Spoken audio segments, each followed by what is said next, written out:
and say something about him. Welcome back to Man Down Sports. As you can see from the thumbnail, man, we got another good episode for you, man. We go started with SGA's comments about his all-time starting five.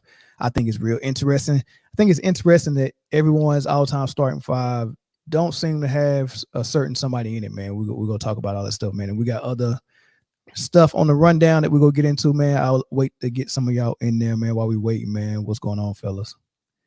What up? Hey, what's happening, man? Happy full panel Friday, gentlemen. Posh King always one of the first ones in here. Yeah, salute, man. Oh, yeah. Wow, they starting already. Already. Y'all can go ahead and hit that share button, hit that like button. Man, definitely hit that share button, man. Bring some more people in here, man. But also definitely hit that like button for sure, man. And comment, let us know where y'all coming from, man. I want to see who all in here. Moderators, where the moderators at? Where are moderators at? Slim, Liquid Swords. Where they at? Come on, Slim. We know you ain't Bojangling yet. While we waiting on everybody to come, man, we can give a shout out to all our members. We got a new member last week. Let me pull it up to make sure I get all their names right. Lebalco in the building. Did you say Balco? Who said Balco? One of the comments, Lebalco in the building. Yeah. I got all our members if you want me to holler at them. Okay, yeah, go ahead. Give them a shout out. Got, Michael Tofia, who joined 3 days ago. Yeah. Of course, we got DC Slim, who is a member for a while now. A. Harkins joined a little while ago. Fredo Lopez joined. Wizman Ballin joined a month ago. Malachi Israel, Savon Arnold, and Mikey Brass. They've been members since like one of the first weeks that we started Full Panel Friday. So salute to them. And y'all join that membership, man. We got some special things coming up for y'all real soon. So go ahead and jump on while you can. Yeah, and then Mikey Brass, he was in the comment section last week. He said he had a death in the family, man. So shout out to him and prayers up to his family and stuff like that, man. Condolences to Mikey Brass. Yeah. Ed Wild from the Philippines, he in here every time too, man. Ed be in here. He be in the building. Shout out. Yeah. Hey, shout out Phuket. That's Thailand, but it's cool. Shout out there. Shout out everywhere. Whole world. All right. Boy, they on LeBron James head early in these comments, boy. Yeah, they are. But let's go ahead and shout out the sponsors. This episode is brought to you by Underdog Fantasy. Underdog Fantasy is the best place to play fantasy sports. I want to tell you about the easiest way to get in on some NBA action with Underdog Fantasy and their pick'em game. Just find your favorite player or any player for that matter, pick higher or lower on that player's stats, and you can win up to 20 times your money in one night. Pick between 2 or 5 players to fill your pick'em entry. Get every pick right, and you can net yourself some serious cash. Use the promo code ManDownSports, and you can get your deposit doubled up to $100. You got to check on the map to make sure your state is eligible to play Underdog Fantasy. But as soon as you do, and if your state is, go ahead and download Underdog Fantasy's app. Use the promo code ManDownSports, and you can, like I said, you can get that $100 match on your first deposit. And I would want to thank Underdog Fantasy for sponsoring Man Down Sports.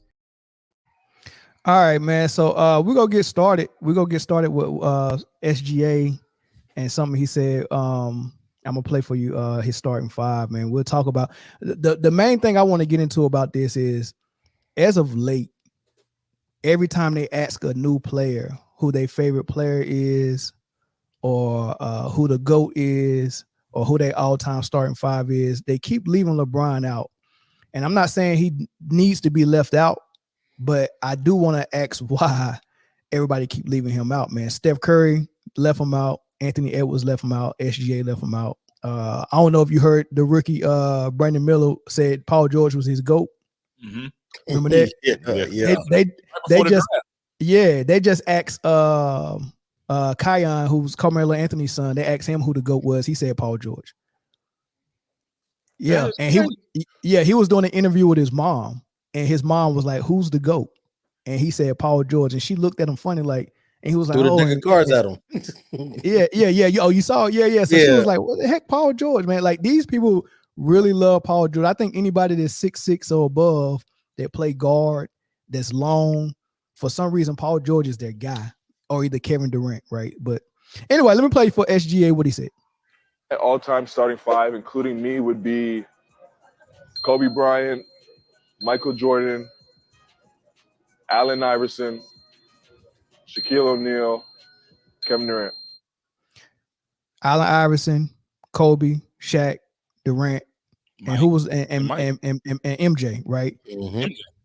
Here's what Steph said about a year ago. All time, you're starting five. You All can time? include yourself if you want. You asked me right now. Ask me when I'm done playing, but right now, that's crazy.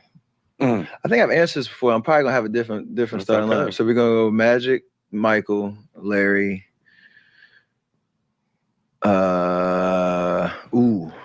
Wait, Shaq.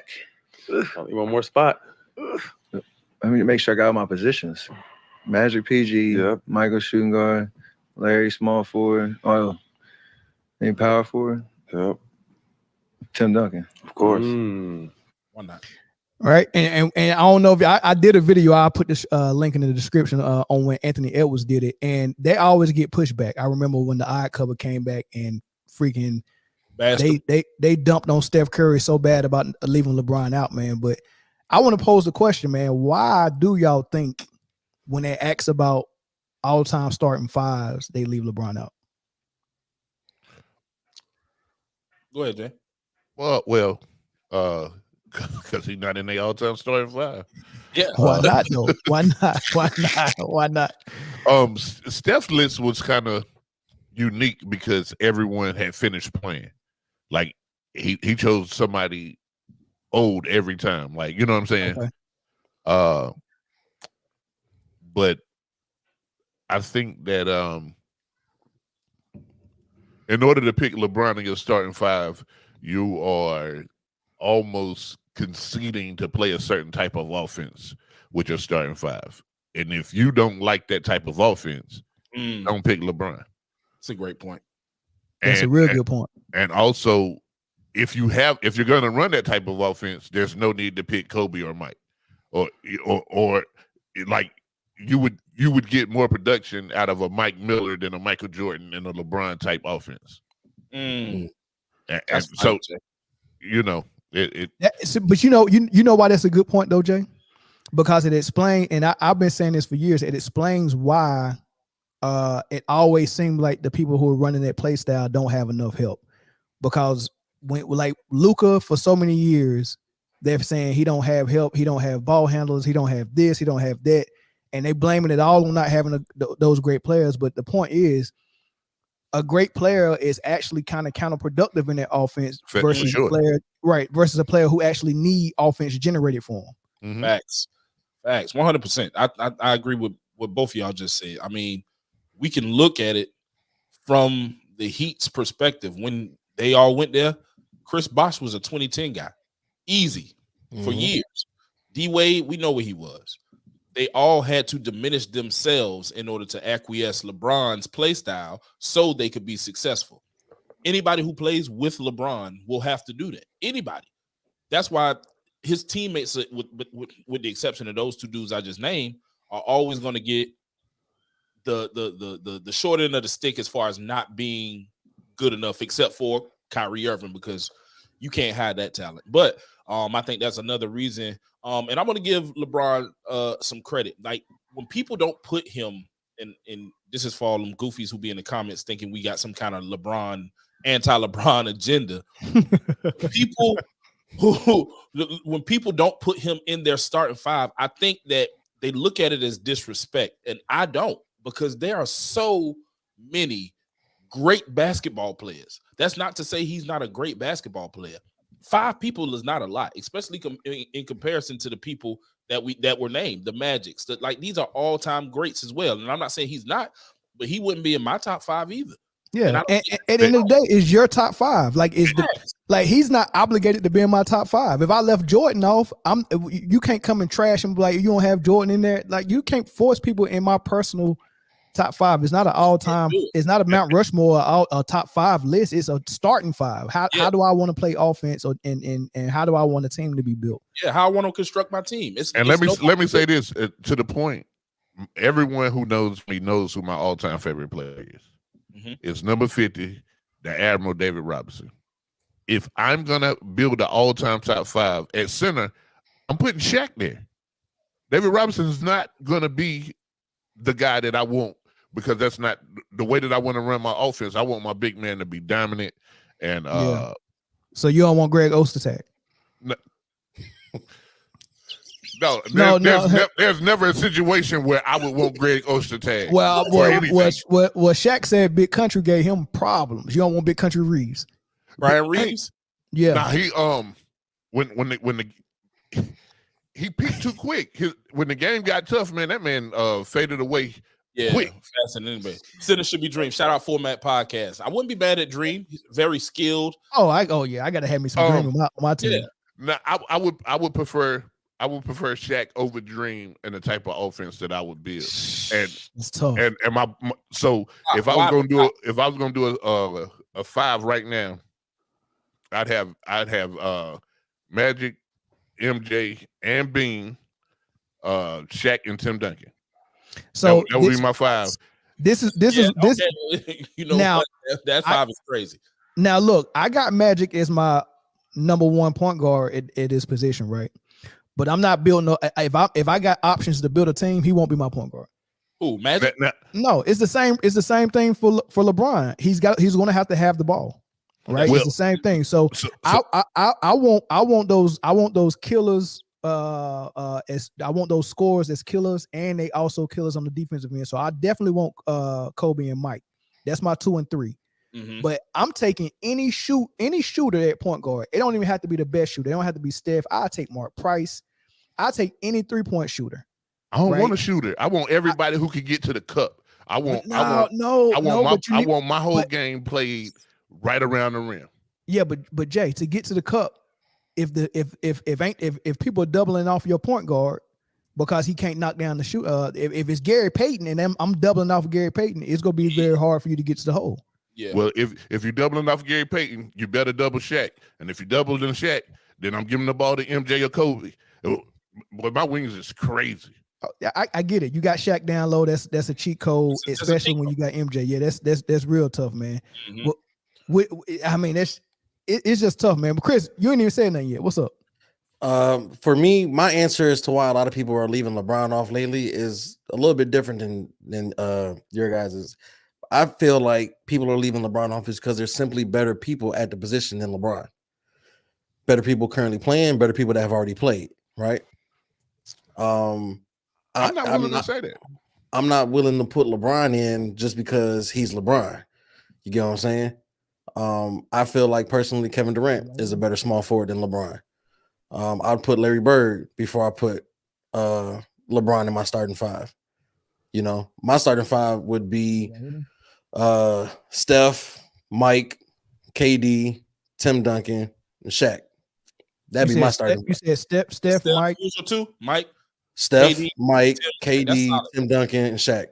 Let's see. You got the only non-2-way that's probably tough. Be Steph, but when you got MJ and Durant, they can make up for a lot of his defensive mishaps. MJ can guard, and you can run a 3-2 with that, and nothing's getting through at all. Yeah, that's tough. Eric, let me get a sound check, man. You just joined. His mic probably ain't even working. I don't know if he can hear us. Yeah, he's still working on that. Eric, can you hear us? He fresh off the highway with new equipment. He ain't gonna get it right. He ain't getting no troubleshooting time or nothing. Yeah. So but yeah, I like that too. DC Slim, what up? There he is. But I'm definitely getting a shoot at the point guard. No, of course. And it's not to say that Magic wouldn't, but like you said, in order to run the offense that I would want to run, I gotta have Steph there because honestly, like, you can put like a Magic or a Rondo or anything like that. They're not shooters. That kind of limits the game, and then you can take that person out of the game, and now it hinders your offense. But if everybody is a threat to score, and then 4 people or 3 people are a threat to our perimeter threats, and then Tim Duncan mid range, and then Shaq is handling everything under the rim. Yeah. Now here go a question: are we saying that Magic couldn't shoot? Is that what we're saying, or because no, we're not saying he couldn't because shoot. he wasn't asked to? He didn't. We're not saying he couldn't shoot. Didn't shoot. He didn't shoot the ball because that wasn't his primary, skill set. That's not what they needed. Yeah, the way they played ball back then, man. Your point guards wasn't really standing behind the line chucking. Mm-hmm. It's different now, though. It's different. Yeah, it's tough, man. Because when we think of Magic, we got more footage in our memory of him probably. Like when he put that weight on, we don't got the Magic in our mental Rolodex of Magic when he was slim and really fast and stuff like that. I mean, we was babies, man, but we do remember the Magic that lost to the Bulls in the finals and the Magic after Kareem. We remember that Magic, and that's probably what we're thinking about. We're thinking about chubby Magic a little bit, which was still a force, but Magic was cold, bro. Yeah. I don't want him though. I want Steph. It's not to say that like Magic can't shoot, but like no. I don't for the space that he's going to get and the attention that MJ and Hakeem is going to get and Kobe's going to get. My point guard that can shoot would make that offense more potent than someone who's actually running the show. I don't need Magic's assists because Kobe and Jordan are buckets, and so is Hakeem. They buckets. So I don't need you. I don't need that. I need somebody. It's nice to have, man. It's nice to. It's good to have. Not with this lineup. It's nice. You better get him, Chuck. You better get him, Chuck. It's really nice to have Steph standing in the corner and somebody say, "I can't even leave this dude." Yeah, it creates a lot of space. That's what I was gonna say. Listen, you may as well leave him though. Why? Well, yeah, you might as well because if you're there, it doesn't matter either. it don't matter if you're there or not. He's knocking that thing down. Yeah. You may as well leave him. With with your lineup, like with my lineup, I feel like a lot of you can't sag off. You can't go to a double team on anybody. Like you have to play everybody straight up man to man, and even still, you're gonna get cooked because it's just the guys we picked are just that excellent and that good at what they do. And Silver King asks, "What are the rules?" The rules are always going to be the real rules, 90s to 2000s. We're never, we're never asking for these rules currently. No. Never. Like I'm like every time we're talking about a hypothetical, it ain't these rules because this ain't even real basketball. Hey, you see DC 5 man, Peyton, Kobe, Pippen, Malone, and Hakeem. Listen, Peyton, Kobe, Pippen, Malone, Hakeem. He loved him some Peyton. Hey, we getting them up out of there in that first round, real quick. Yeah, that's gonna be a great first round exit. Yeah. Probably go to 7 because they tough. They'll be a tough defensive team. Man, hey, this wise man once said, "Hey, you can defend all night, but if you don't put the ball in the hole, you still ain't gonna win." Zeros. Hey, if you get perfect defense against perfect defense, the score is 0-0 in the regulation. You got to score to win. You got to score to win. Something in the bucket. Said y'all emails on some. Say something again, Eric. Okay. E, can you hear us before I say what I'm about to say? Go ahead. I got you. Okay. All right. Listen, man. Ray Joe, we appreciate your comment. We don't care what you think. Really don't. First of all, if you know me, if you know anything about me, Ray, Joe, I'm the only one that gives King James credit for his 5 championships. You understand what I'm saying? And it's not LeBron hate, man. Like if you hear us, we there are times when we appreciate like certain, like when he like against the Clippers, they were down 20 points. He orchestrated that comeback. I was bring that up. These last games, LeBron was that was a great comeback. We don't hate LeBron. Hey, and Eric's sitting here with a LeBron shirt on.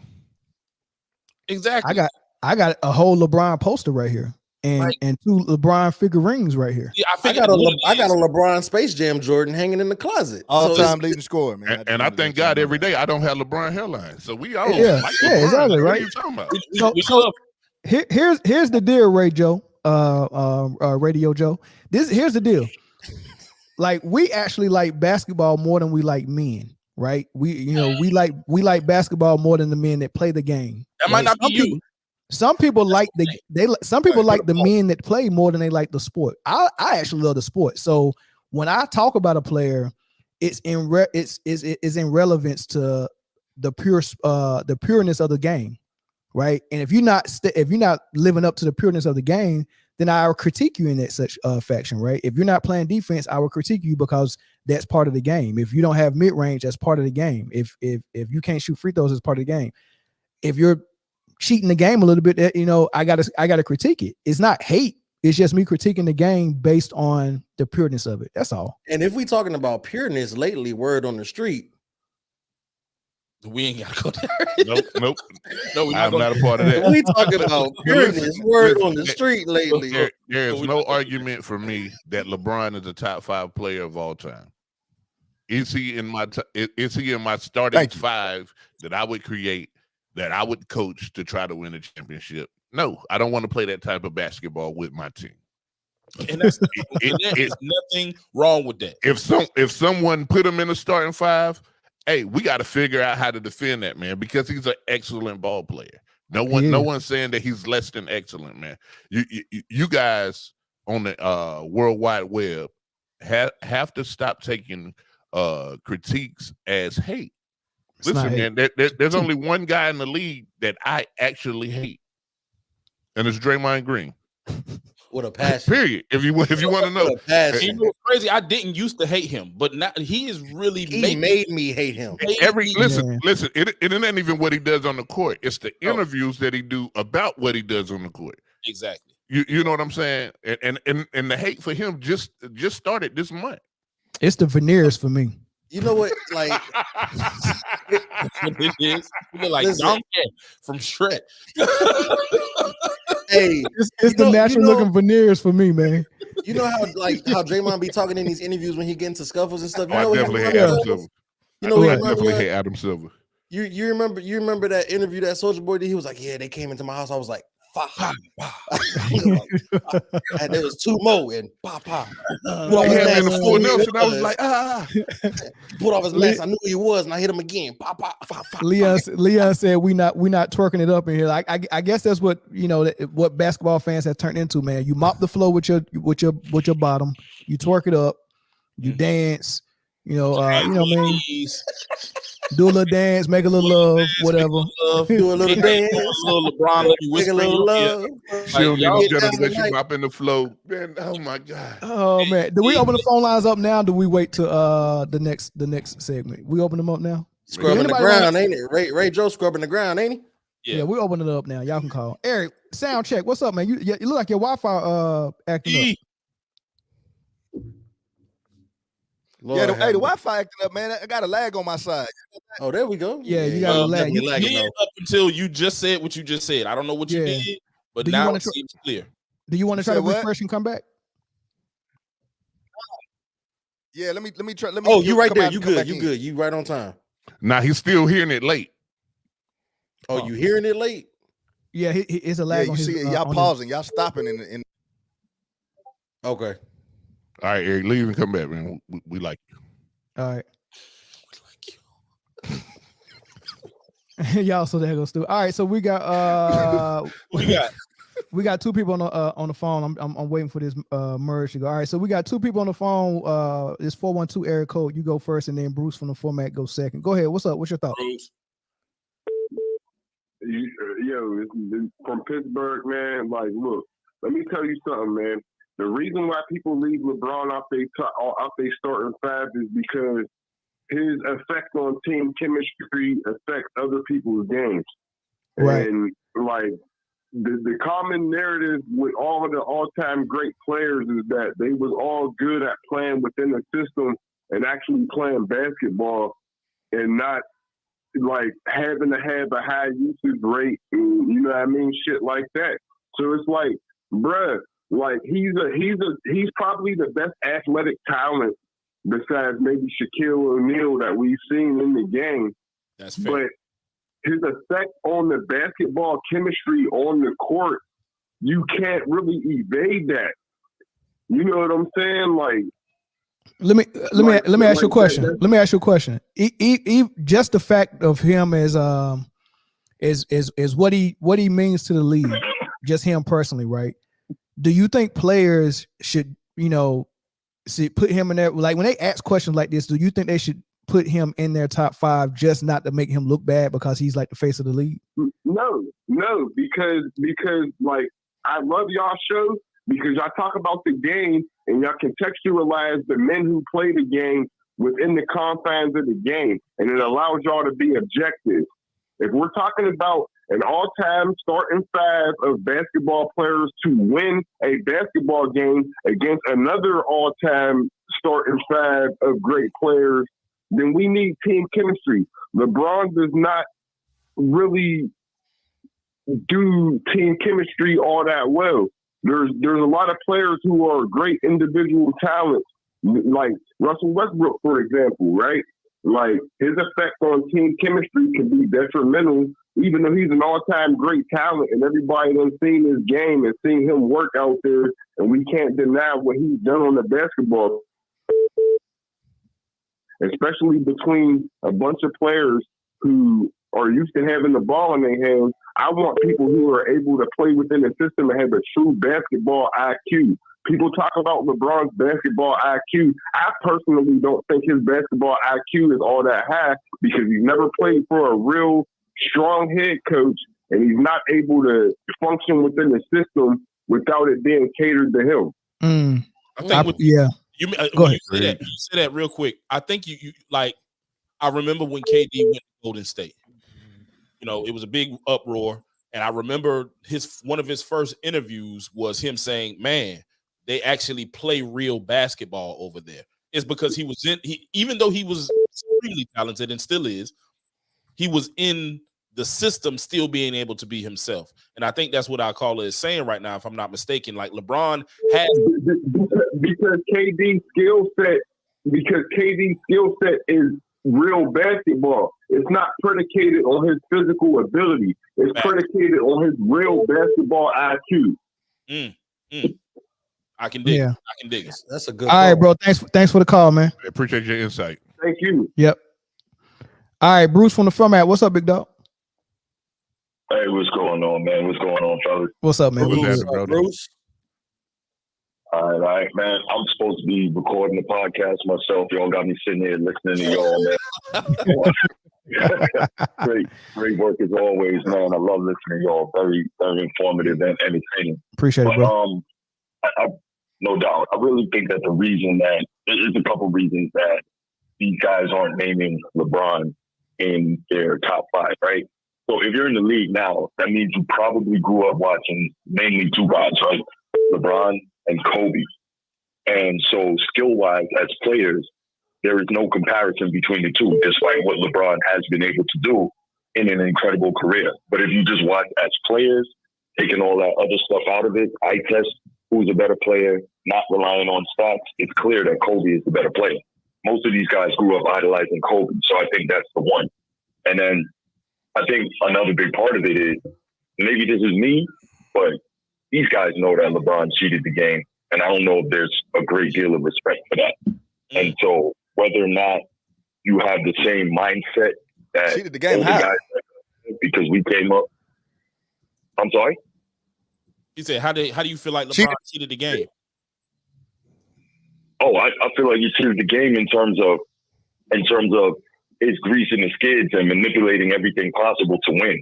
And I've heard Mel talk about this before in terms of not going through the fire to come out on the other side as a winner the way the guys in the past did it. You know what I mean? Like we watched Mike get beat down and beat down and beat down and get back up stronger and better until he climbed the mountain. And once he climbed it, nobody was going to kick him off.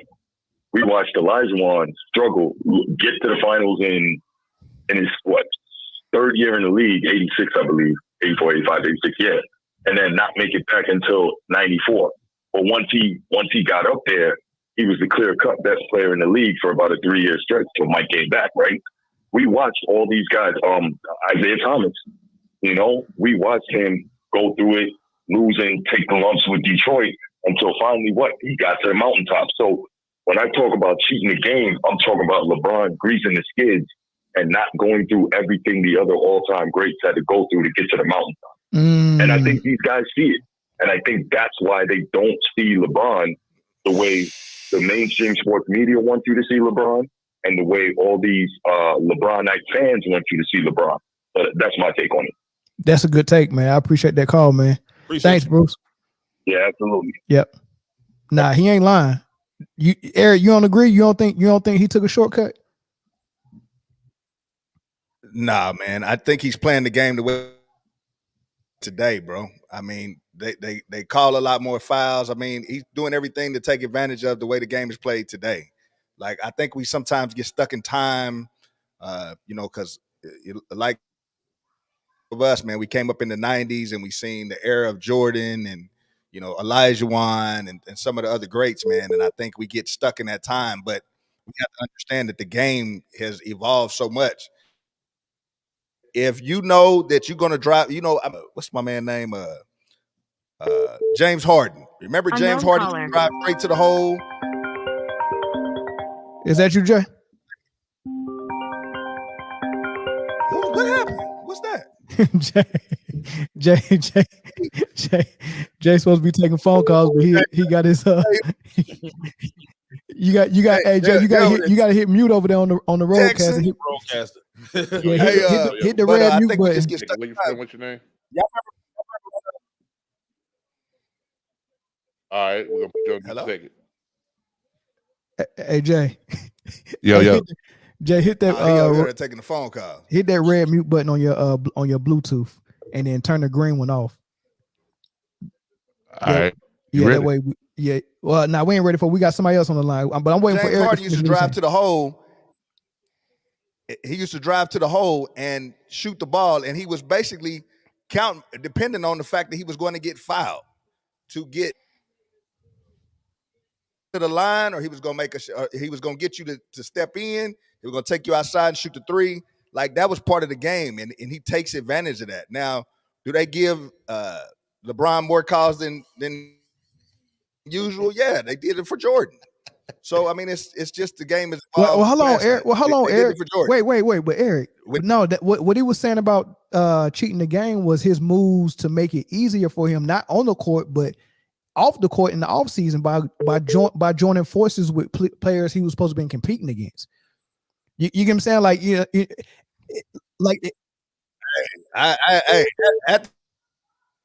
KD did the same thing, bro. So I mean, exactly. KD, Steph Curry, LeBron, they are going to go down as all-time greats. Facts. And that's just the evolution of the game. Yeah. But KD and Curry gets to go down as all-time greats. But guess what? They'll never. When compared to MJ and Kobe, they'll never they can't be compared because they took an easier route to get to get to the goal of what Kobe and Jordan got, and Jordan still did it more times than them, and so did Kobe. So if Curry, LeBron, and KD all goes down as greats, but when compared to the greats before them, they did it a sleazy way, in the easy way, I can't compare them.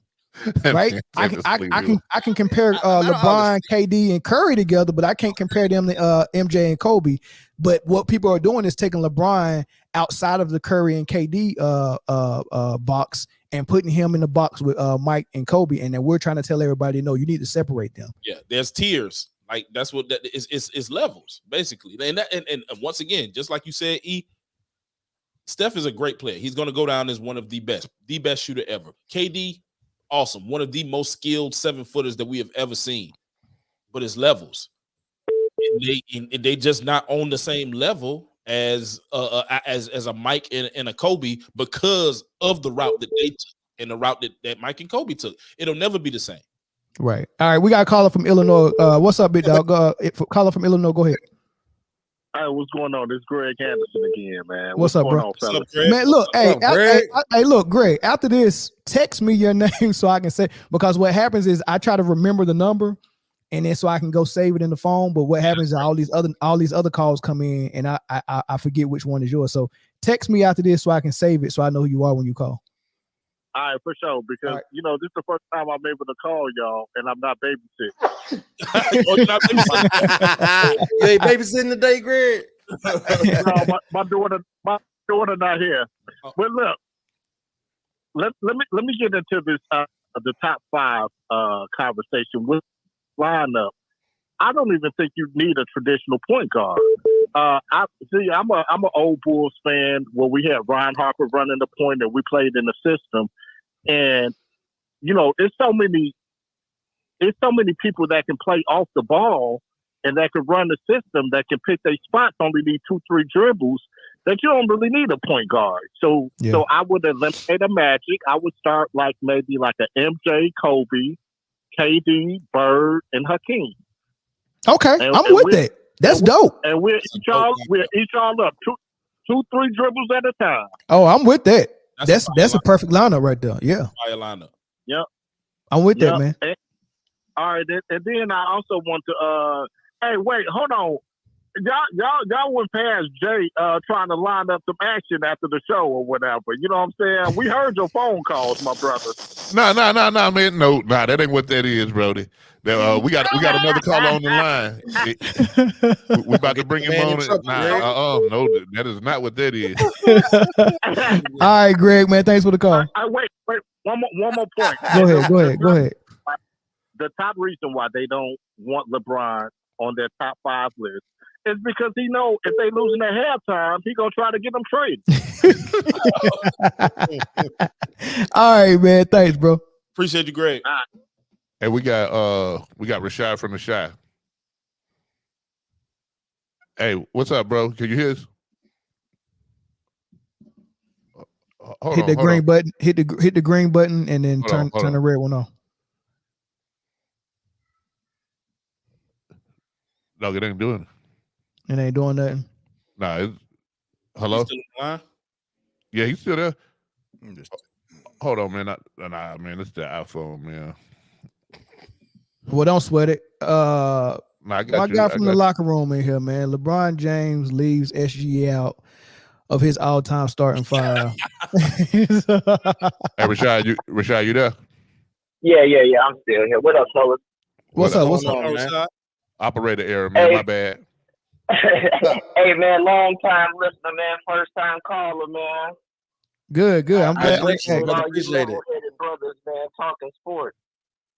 Appreciate it, man. On the LeBron tip, man, I just wanted to say, man. So, in his defense, I'll say this, and I'm not a fan, but I do appreciate, what he's done for the sport and the game. But you got all these top level players, man. They asking this question too. I mean, if you asking me that question, me as a competitor, I'm gonna tell you, nah, even. You know what I'm saying? So if I'm competing against somebody, I'm not gonna really just saying this person one of the top best players ever. You know what I'm saying? But at the same time, I'm gonna say this though, man. LeBron's game is just limited, and anybody that knows basketball, watches basketball, sees it. You know what I'm saying? He never went to college. He never developed a post game. He doesn't really have a jumper.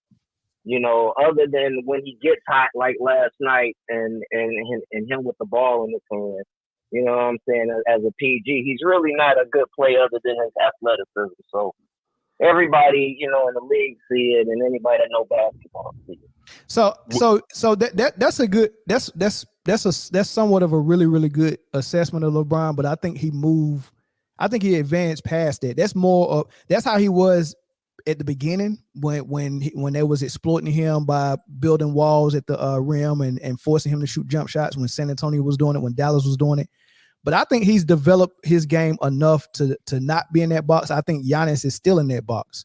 So I think LeBron has got past it. However, he hasn't advanced toward it as much as Kobe and MJ did. So he in comparison to those two guys, he's very primitive in that area. But when compared to Giannis, he's advanced. That makes sense.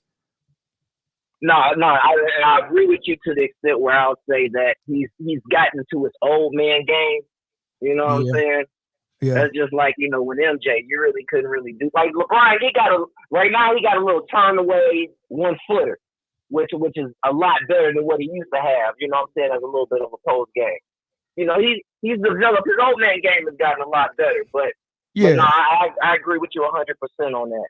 Yeah. But in my top five, I'm gonna say this though: Hakeem, Dennis Rodman, Steph, MJ, and I picked the Big O, man. Pause. It ain't bad. That ain't bad at all. That ain't bad at all. I'm with that. Hey, a lot of people ain't gonna put Rodman in there, but it's. I mean, he gonna serve a purpose for sure. And yeah, I had to go with the defense and the rebounding, man. And yeah, I wasn't no Pistons fan, but he does his thing, man. Would it be fair to say about LeBron that he's the best non-complete player ever? Heck yeah. Yeah. Oh, hell yeah. Hands down. The best non-complete player, I would agree with that 100%. Yeah. Because who's all on that list as far as superstars? The superstars is non-complete. If you think Gary Payton was a superstar, I really don't. I think he was a star. All-star. Right. Gary Payton was all-star. I would say at its height, Russell Wilson was a superstar. James Harden was a superstar. Westbrook. You know what? Now you putting them. I almost want to say shit. Hell, we might be putting them in a category with Will Chamberlain with just pure athleticism, and just I mean, Will won, but he didn't win like we wanted him to win. Yeah, but I mean that's because he was playing against a super team. Bill Russell cheated, man. Bill Russell had a super team, big dog. He did. Bill Russell had a super squad. Will had a squad too, though. I mean, that's like saying MJ. You know what I'm saying? Because MJ went against some teams too that you would consider that might have been better. You know what I'm saying? 1 through 5, but you had MJ. Yeah. Well, look, all right, man. Let me go ahead and move on to the next topic. And this, and I appreciate the call, big dog. Hey, better up, fellas. All right. Yes, sir. I don't even know how that went through. I hope people get. But look, that was on your end. Look, listen, I'm not reading that from that guy unless he's sending a super chat, man. There's no way I'm reading a comment from Long Strokes. There's no way. Name, sir. There's no way. Super pause your name. Hey, real quick. Did y'all see the locker room say that another whatchamacallit used one of our used the clip of our stuff? Nah, what did it say? Did it? It was somebody who I saw it. I saw it in the comments just now. There it is. I saw it in the comments, and again, FYF Sports. Okay, that's cool. That's cool. Shout out to them, I mean, I don't. Yeah, I mean, that's cool. People use people clips all the time on YouTube. I don't care, man. He could have been clowning. He could have been doing whatever he wanted to do, and nobody cares, man. I mean, like I said, I like basketballs. I don't like other. I don't like. Debating and all that crap. I mean, we're just talking basketball. So, I mean, FYF Sports Debates. I'm sorry that happened to you, or congratulations, whichever one that you did, whichever one you choose. That's what we'll go with. Good job. Yeah. Which brings me to another point we was talking about real quick before we go into the MVP race. Okay. On last week's show, we talked about the No Bull Tour. Mm-hmm. With that No Bull Tour, they actually had their first show, and it appears that we were kind of wrong about what the show would be about. So, on behalf of Man Down Sports, I would like to take the time to formally apologize to absolutely nobody. Look, man, hit us with a pump fake to sell tickets. We did it. we did it. We gave them free press, free pub. People bought tickets, man. Now it's time to move on. Appreciate it. Hey, man, DC Slim, you the last caller on this topic. What's up, man? What you got to say? Slim. What it do, fellas? The best last call show on YouTube, man. Hey, first, man, what I'm going to start doing is telling y'all what I'm off of every day when I call. So today I'm off some Mexican flan sprinkled with the moon rock. Never even heard of it. All right. Oh man, people in the comments and know exactly what I'm talking about. That's he on the moon. That man about to go to the moon. Pretty strong, pretty potent. Oh yes, indeed, yes, indeed. Look, man, I told y'all before. LeBron James is ranked number 1 on paper when the game started. Go to 17 or 18. So I'm not even gonna waste my time on that comparison. But I'm gonna make this best 5 thing more difficult for you. So it's easy to pick a good 5.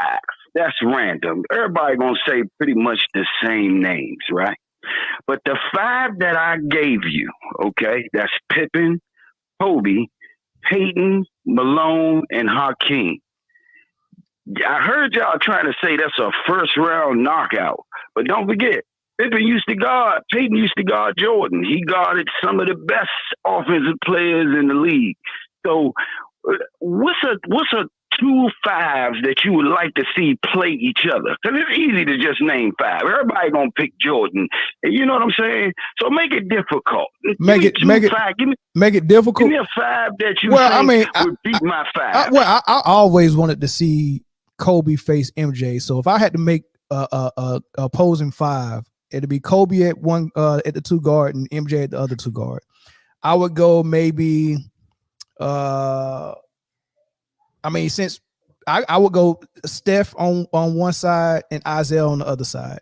Small forwards. Don't forget the 5 I just gave you. Peyton at the 1. He said he wants you to make a 5 to go against yours. So I got that's boring. That's boring and too Kobe easy. At the 2. That's boring and too I got easy. Rubber Nose Pippen at the 3. Karl Malone at the 4, and Hakeem Olajuwon at the 5. You call that man Rubber Nose Pippen? I got 2 different 5s that could beat that 5. What you got? All right, so let's see. He said Gary at the 1. I'll put I could do Magic. Then who was his 2? He said MJ, right? No, Kobe. No, he said Kobe. Hey So man, what put you call MJ at Pippen 2. nose, man? You call him Rubber Nose Pippen. Y'all remember? Yeah. Magic at the 1, MJ at the 2, KD at the 3. KD getting dogged by Pippen. Not at all. Pippen is dog food. Pippen is dogging KD. You can cancel KD against Pippen. Absolutely not. Rubber Nose got 8 defensive all-team first team. Yeah, and he ain't never played a 7-footer that can play like a guard. So, man, yeah, you can't use that term against Pippen because Pippen shut down all of them dudes with them siders. KD is cooking Pippen. Tim Duncan. Now remember, crashing Malone. Remember these rules too, though. Remember, you playing with both sets of rules, so Pippen can play the way he play, and KD can play the way he play. Because see, when everybody switch errors, don't forget to switch the rules. So Pippen can play defense like he originally plays. KD got no chance. Fair enough. That's fair enough. I mean, we'll have that conversation another day, man. I do want to move on. It's all good, fellas, man. Y'all the best, man. I'm chilling. All right, DC. Thanks. All right, appreciate you, DC. Peace. All right. So we'll be real quick with this one, man. I heard this, man. I don't know if y'all are familiar with Outkick the coverage. I definitely am. Yeah, it's pretty much like the Fox News of sports. Definitely. And Travis and all them other fools. Yeah, I shouldn't even say his name, but go ahead. So this guy, called himself commenting on the situation with LeBron James' son Bronny being left off the mock draft this season, right? Pretty much what they did is they dropped him off. They said, he's an undrafted player in 2024, but he's a second round guy if he comes out next year, right? And LeBron, he had his tweet about it, and I'm torn between what to think about this conversation because I don't like his tone, and I'm trying not to be triggered. No, I heard part of it. Play it though. Okay, I'm gonna play it and see what y'all think. LeBron James is full of shit. We know this. Let's fast forward to the latest LeBron James being full of that ish. LeBron James previously stated that his son Bronny, he could play in the NBA. He played basketball at such a high level that he's better than a lot of these NBA people. He could suit up for the Lakers at any given moment, at any given time. He's that good right now. But now, wait a second. Lil Bronny is doing what college kids that aren't that great do. Go to college, freshman year, play. He's on a bad team, struggle a bit, but he's having a decent year. He's averaging 5 points, couple rebounds, couple assists. Look, as a freshman, that's all right. Used to be you developed into a role. Sophomore year, played more. Junior year, you're starting. Senior year, you're starting. He is falling short of expectations of the ones that LeBron James put on him. That's not a surprise. I mean, people that watch Bronny James, like my friend Doug Gottlieb, have been saying this forever and ever and ever. He's an overrated high school kid that because of his name became a 5-star McDonald's All-American. Wasn't close to that. I watched him play. It's like, I hate to say this, but it's like Arch Manning. Arch Manning, I watched him, and unless he really improves at Texas, if his name was Arch Dockich, he'd be a nice player in the MAC. Maybe at Indiana. Maybe a lower-level Big Ten. He wouldn't be sitting there at Texas making millions. He certainly wouldn't be backing up a guy like Quinn Ewers who can't get into the NFL conversation. It's just the burden that you bear. My son was lucky. His dad stunk. But you know what? There's no expectations with that. You go, whoa, playing better than I thought. Under promise, over deliver. Well, LeBron didn't learn that. LeBron overpromised by saying my son could play for the Lakers. Now he's better than a lot of these guys. Well, it came out the other day, the 2024 mock draft, which I don't know what to tell you, but here it is. The son of the Lakers star is no longer listed in the 2024 mock draft, and ESPN has moved the 19-year-old into its mock draft for 2025 instead. Now, notably, even in its 2025 mock draft, ESPN does not have the younger James tabbed as a first-round pick, second round 39. So even if he chooses to play another year of college basketball to work on his game, there's no guarantee it will markedly improve his draft stock. Now, see, this is all very stupid. This is all very, very stupid. The deal is this. I don't give a damn. Being a first or second-round pick after your sophomore year, that's pretty good. So what ESPN is saying that Bronny James is pretty good. I would have killed to have been a second-round pick after 4 years of me and Bobby Knight. I would have killed to go to a camp. Most guys would. But here's the problem. We listened to LeBron James. What did we hear? I'll show you. Here's LeBron James's tweet from March of 2023 on Bronny James. Man, Bronny definitely better than some of these cats I've been watching on League Pass today. Shit, lightweight, hilarious.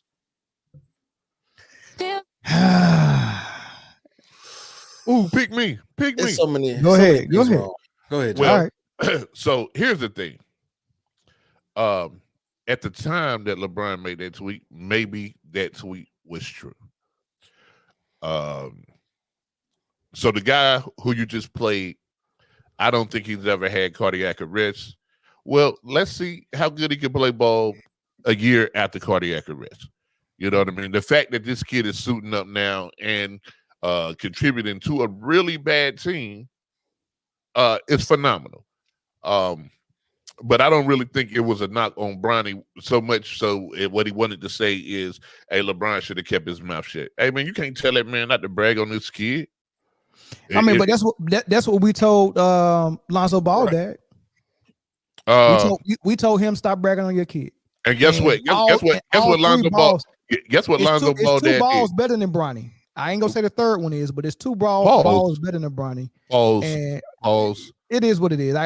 It's Lonzo and Melo are definitely better than Bronny. And we told Lonzo Ball dad to shut up and let his son prove what he can prove. Well, here's the thing. We told LeVar. I think we told him to shut up because he was everywhere saying outlandish stuff. Like the first thing he said was he could beat Jordan 1-on-1. All right, so he did say if you lead out with some crazy stuff, you can't even walk in a straight line because you got the needs of somebody who's been working on the railroad for 100 years. So if you start off with something foolish, everything else you say we're not paying attention to. But what did he do? He got these guys in the league in unconventional ways. He got these guys endorsement deals. He sold 1 million pair of shoes and only made 5 pair of shoes. This man had these guys on Monday Night Raw and everything. Like, so I think he delivered, even though we didn't like his delivery.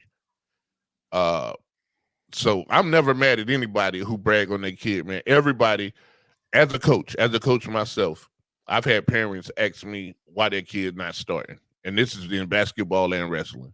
Mm-hmm. And I could tell the parent that, hey, I watch your kid practice every day and he sucks. They're not going to believe me. You know what I'm saying? That's true. Everybody thinks their kid is the next LeBron James. So why would LeBron James not think that LeBron James Jr. is the next LeBron James? I don't think that's the issue. I think the issue is for me, I don't have an issue with nothing LeBron. Well, I do have an issue with him saying my son can like the team that you're playing on right now, my son can can play on this squad with no problem. That's not like, what I got an issue with that. Dude said that. No, what LeBron said when he read the tweet was Bronny better than some of these cats I watched on League Pass today. No, that was one tweet. There was another tweet that said he could play on my squad right now and is lightweight hilarious. That was he had two tweets like that. I would take Bronny over a couple of those Lakers. I like Bronny a whole lot. Yeah, I probably would take him over Scottie Pippen's son, but he's not there no more. I probably would take him over the kid that shoot number 10. I probably would take Bronny over Vanderbilt. No. The shooter. The one that looked like Kobe a little bit. A light-skinned Kobe. Yeah. But I think in like a year or two he's gonna be something special. So I don't know. Me too. But if you see LeBron's build and how in shape he is and how he plays defense and he got that 6'3" frame, I said this to Zoe probably 2 or 3 times. Mm-hmm. I really think Bronny got the potential to be what Drew Holiday is defensively. And then on top of that, he's been working on his 3-point shot for a long time. He's going to be a knockdown shooter, right? So I don't know if he'll be good as Drew Holiday because Drew Holiday was a 5-star type player. Definitely. You know, it's different when you go from 5-star to a pure point guard that defends versus going from 2 or 3-star. You know, but you get what I'm saying? Like, yeah, Drew Holiday scaling back. Mm-hmm. He probably could do more. He probably could put up 20 shots a game for a team, but he's doing it a little bit different. So it's kind of hard to say he would be like Drew Holiday, but defensively, I think he got the potential for sure. He definitely has the frame, and I think that we also got to take into consideration, like Jay said, this kid had cardiac arrest 3 months ago. So I'm not really. What I'm seeing this season, I'm waiting to see a year from now to see what he can really do, because even though he's been physically cleared to play, a lot of mental stuff goes on with that. This man passed out at practice. You have to be sure of yourself to get back on that court to do that. For those who have played sports and had injuries, even physical injuries like a knee or something, you're not jumping the same. You know what I'm saying? You're not running the same. Dan Dockich, I don't have too much of a problem with what he said. I got the problem with the hip hop gestures though. Like, what is that for? Like, what are you insinuating? Like, it's just dog whistling, and it's par for the course for that for that platform. For outkick the coverage. So I just like Jay said, you kind of question anything that comes out of an idiot's mouth. And I'm not saying he's an idiot, but I'm saying the platform that he is speaking on says idiotic things. So, but at the same time, LeBron has anything that you say can and will be used against you. So, especially if you LeBron James. So, if you say Bronny is better than the NBA players, you're gonna give bait to these guys to use it, especially if Bronny's only averaging 5 points on a bad USC team. Yeah, that's tough, man. My thing about it is, I don't think anybody has Bronny declaring for the draft this year, because that would just be foolish, right? Yeah. He's still developing. He's taking them around his dad didn't take, right? He knows his game is not as generational as his dad was, but he also has the opportunity to build his game through this pathway, right? Him coming out this draft is 99% unlikely. It's not gonna happen, right? Yeah. And it shouldn't. It shouldn't, right? And he's taking his time. And also he plays on a 11-17 team. And he's a freshman. Like, if he was maybe a junior putting up these numbers, then we'd have a problem, right? By that time, your game should have been, progressing further. You should have, gotten a deeper bag, a bigger skill set, whatever, cool. He's a freshman. And people say he was clear. DeMar Hamlin was clear too. How many times did you see him on the field? I didn't Not a lot on the film. So and like when he didn't get that fake punt, that's about it. One play this whole year. So you could be physically clear. Yes, the mental obstacles of that is way completely different. Damar Hamlin died on that field. That's I saw it. I said I ain't gonna mess with it because I know it was gonna take the train off the tracks, man. I knew it. I saw it and I was about to click on it. I didn't even see that. This man is silk the shocker you wild for that take. But it may be true, but you wild for that. R.I.P. RPK Sam. But Damar Hamlin died in the middle of a game on the field, right? Bronny had a heart attack. He not even 20 years old. That's something, and it's become a more commonplace. There's a lot of athletes who are hitting the deck now with these cardiac arrests and stuff like that.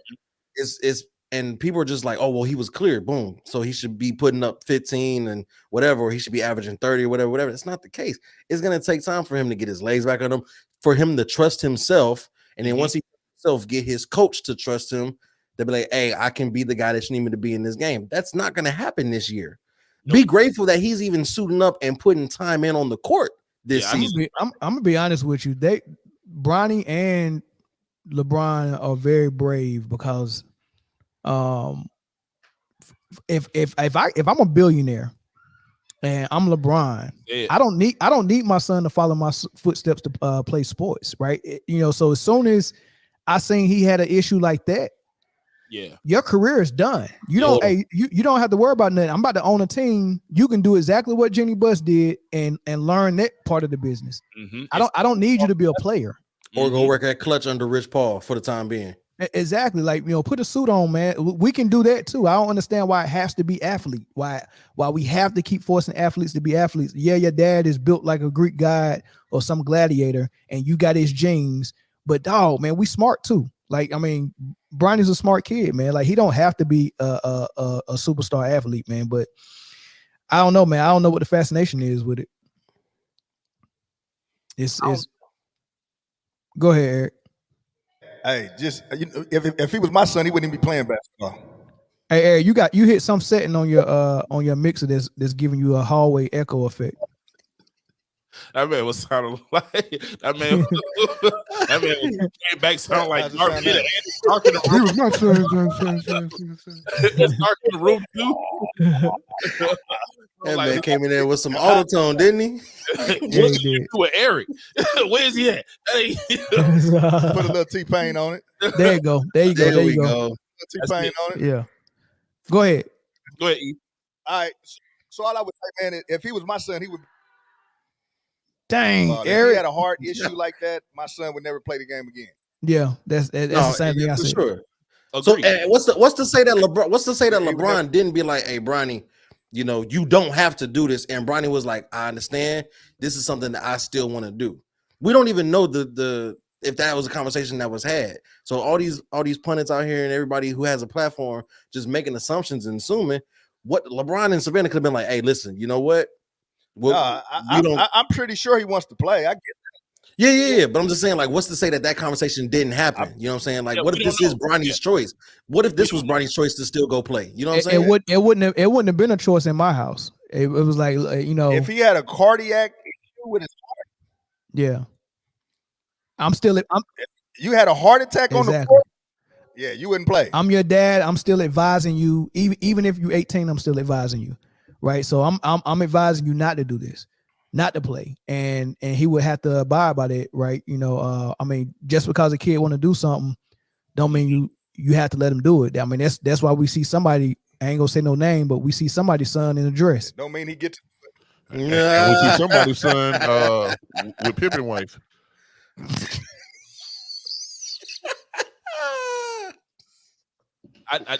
We at hour one. Come on. No, so I'm wrong. We don't see somebody. Okay, y'all so silly, man. That's on me. My bad. We got to go off the rails. I can feel it coming. No, it ain't coming. We gonna be good. We'll move from there, man. Hey, so we'll get into the MVP race, and this segment is brought to you by a new sponsor, which is Manscaped. right? And it's spring break, is right around the corner, man. So, it's time for you to upgrade below the belt. And the real flex this year is making sure your boys downstairs is fresh and clean. Nobody wants to be that guy with the pube fiesta. That's why the buddies at Manscaped created the Lawnmower 5.0 Ultra. All right, the ultimate weapon to tame those unruly bushes. So before you hit that pool party, make sure your boys are groomed to perfection. Join Manscaped. Go to manscaped.com. You can get 20% off and free shipping if you use the promo code MANDOWN. All right. Once again, that's 20% off plus free shipping with the promo code MANDOWN. And we're getting into the MVP race. And my question is, and I don't have a soundbite for this, but Joel Embiid, I think right around the All-Star break became ineligible because of the 65 game rule. He's not gonna be able to meet that threshold. And so the MVP race kind of shifted, and I think they got Jokic one. But the person that gets slighted into this is Jason Tatum. And Jason Tatum is leading the team with the best record in the league by far. Right. And he's playing phenomenal on both ends of the floor as well, but he keeps getting left out of the discussion, which is weird for me because Luka keeps getting put into the discussion. So my question to y'all, man, is how important is your team's record when it comes to the MVP race? I think it has to be somewhat important. Semi. Now it's looking semi. I mean, it's the MVP, I think, over the past maybe 5 or 6 years, maybe even longer than that, has become who we want to push as the face of the franchise or face of the NBA. Luka's going to always be in there, even though his team didn't even make the playoffs. What was that, 2 years ago? They kept pushing the narrative for him to be in this MVP race because of his individual numbers. And I think that when it comes to JT, they don't look at him to be that guy, which basketball wise, if we talking, the Celtics, they are that guy. They're that team right now. They got the best record in the league. Luka's going to always get pushed, though. He's going to always get pushed. He's going to always be that guy. Oh, my God, he scored this many points in a losing effort. They losing right now to, ironically, the Celtics. But can't make it up. That's funny. You can't make this losing right now to the Celtics. So, I mean, he's going to always – I'm pretty sure Luka got some outlandish number, and they probably going to end up He's the losing. Josh Allen. He's going to – oh, wow. You know what? That might not be. Luka? Yeah, Luka is definitely the Josh Allen of the He is NBA. the Josh Allen of the NBA. Allen of the NBA. He is. That's great. That is a great take. Yeah, it is. Who I got on the line, man? Who this call from South Carolina? This Aaron calling from South Carolina, man. I just wanted to give my take on the MVP race. Okay, go ahead. Go ahead, bro. Yeah. Everything you guys said is on point, and I do believe the record should play a factor. But we've seen in years where you've had star players putting up big numbers, and the team may be in and out of that playoff spot, and they still get pushed up there. So I know you still have that, but I think for my MVP, it's going to be out of Jason Tatum, Joker, and SGA. And I'm looking at SGA, and me personally, I'm voting for SGA. Is either going to be SGA or Tatum for me for sure? Yeah, I'm going SGA. If I had to pick right now, I'm going Shea. Yeah, man. The young boy is falling out of his mind on both sides of the ball. Facts. He fits that offense, man, and he's affecting the outcome of these games, and that's why OKC is tied for first now in the West, I believe. Yeah, isn't it like a 3-way or 4-way tie, something like that? So, I think it's 2 with the Clippers like a half game behind. Yeah, just 2 right now. Okay. Minnesota and SGA. Yeah, so, I mean, this man just said SGA by itself. They one game behind the T-Wolves. Mm-hmm. Okay, yeah, and then I guess what I'm saying. I mean, What about Anthony Edwards? See, that was my third one. That was my third pick. So I would have him in the top 5 for sure, but he would be behind Jokic because although he got the team success,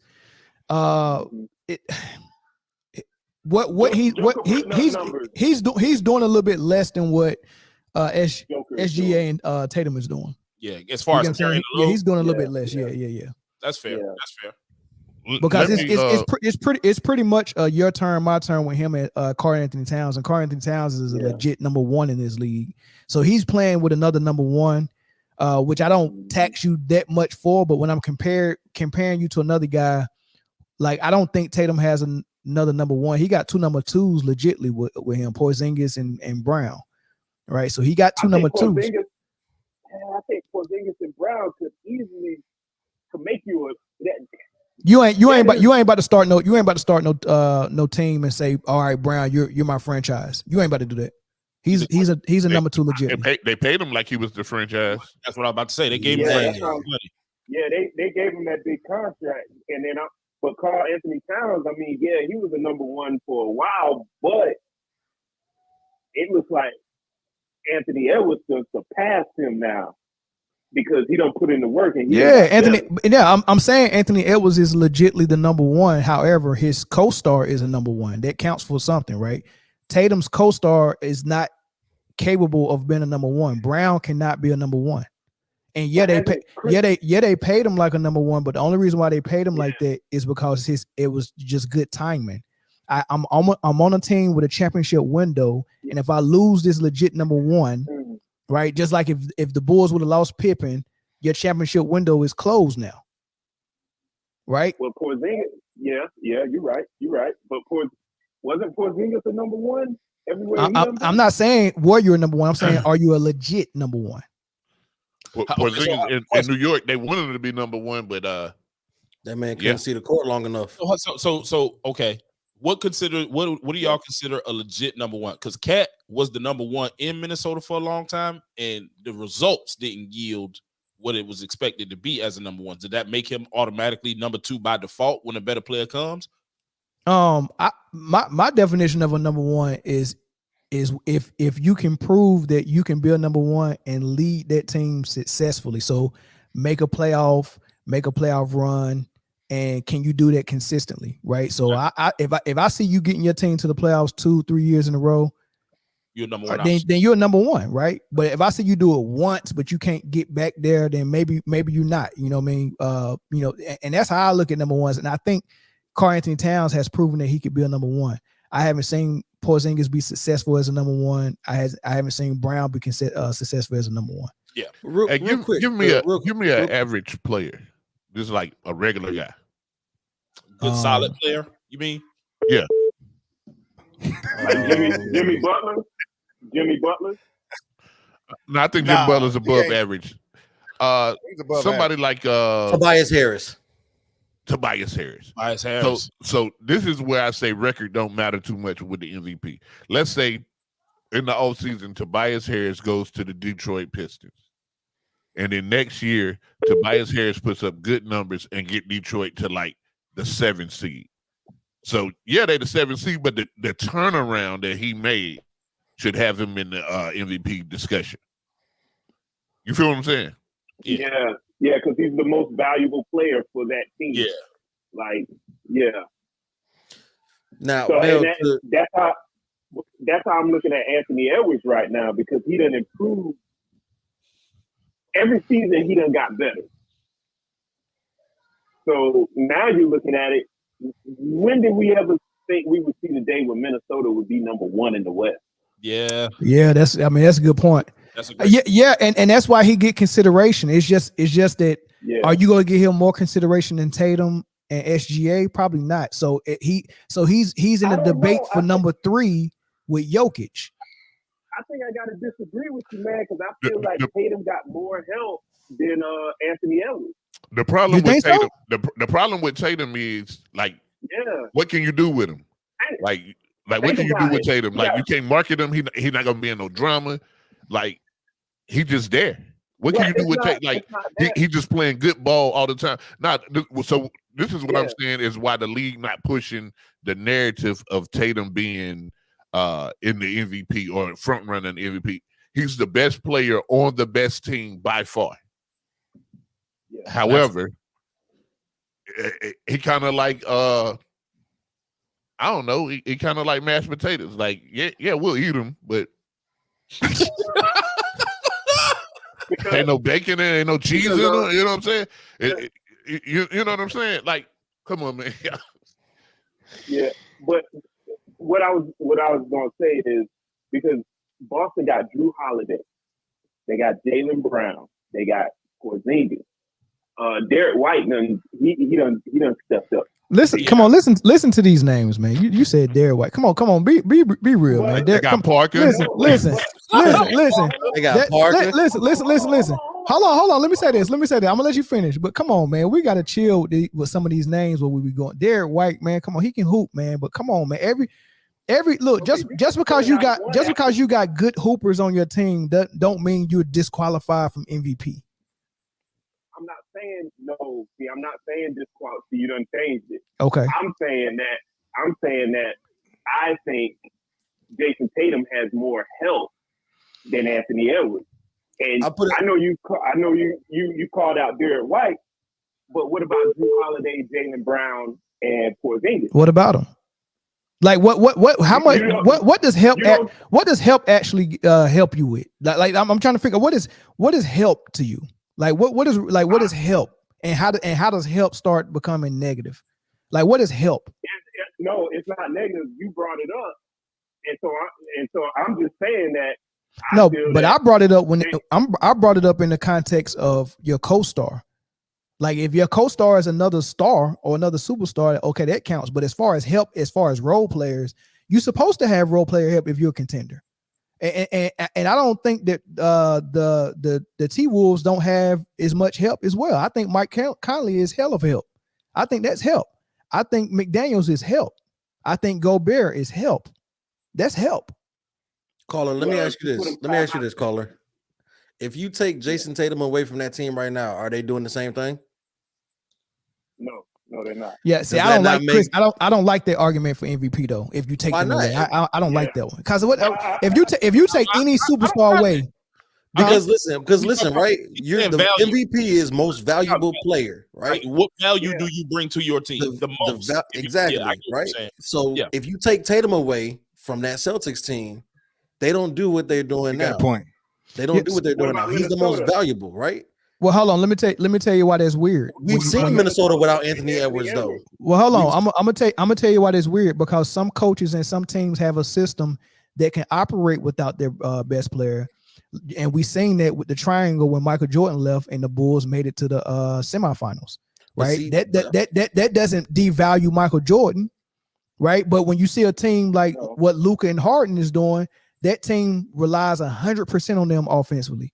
You can't lose if you are the offense, if you are the system, you can't lose that, or you don't have a system. But see, what did you just say earlier? You just said that Jaylen Brown and KP are number twos. They're not capable of leading a team on their own. So if you're in to lead the team, it depends on how long. It depends on how long, because Brown is capable of doing it for a game, 2 games, 3 game stretch. Yeah, I'm thinking you take Tatum off the Celtics completely. I'm talking about you got to do this for a season.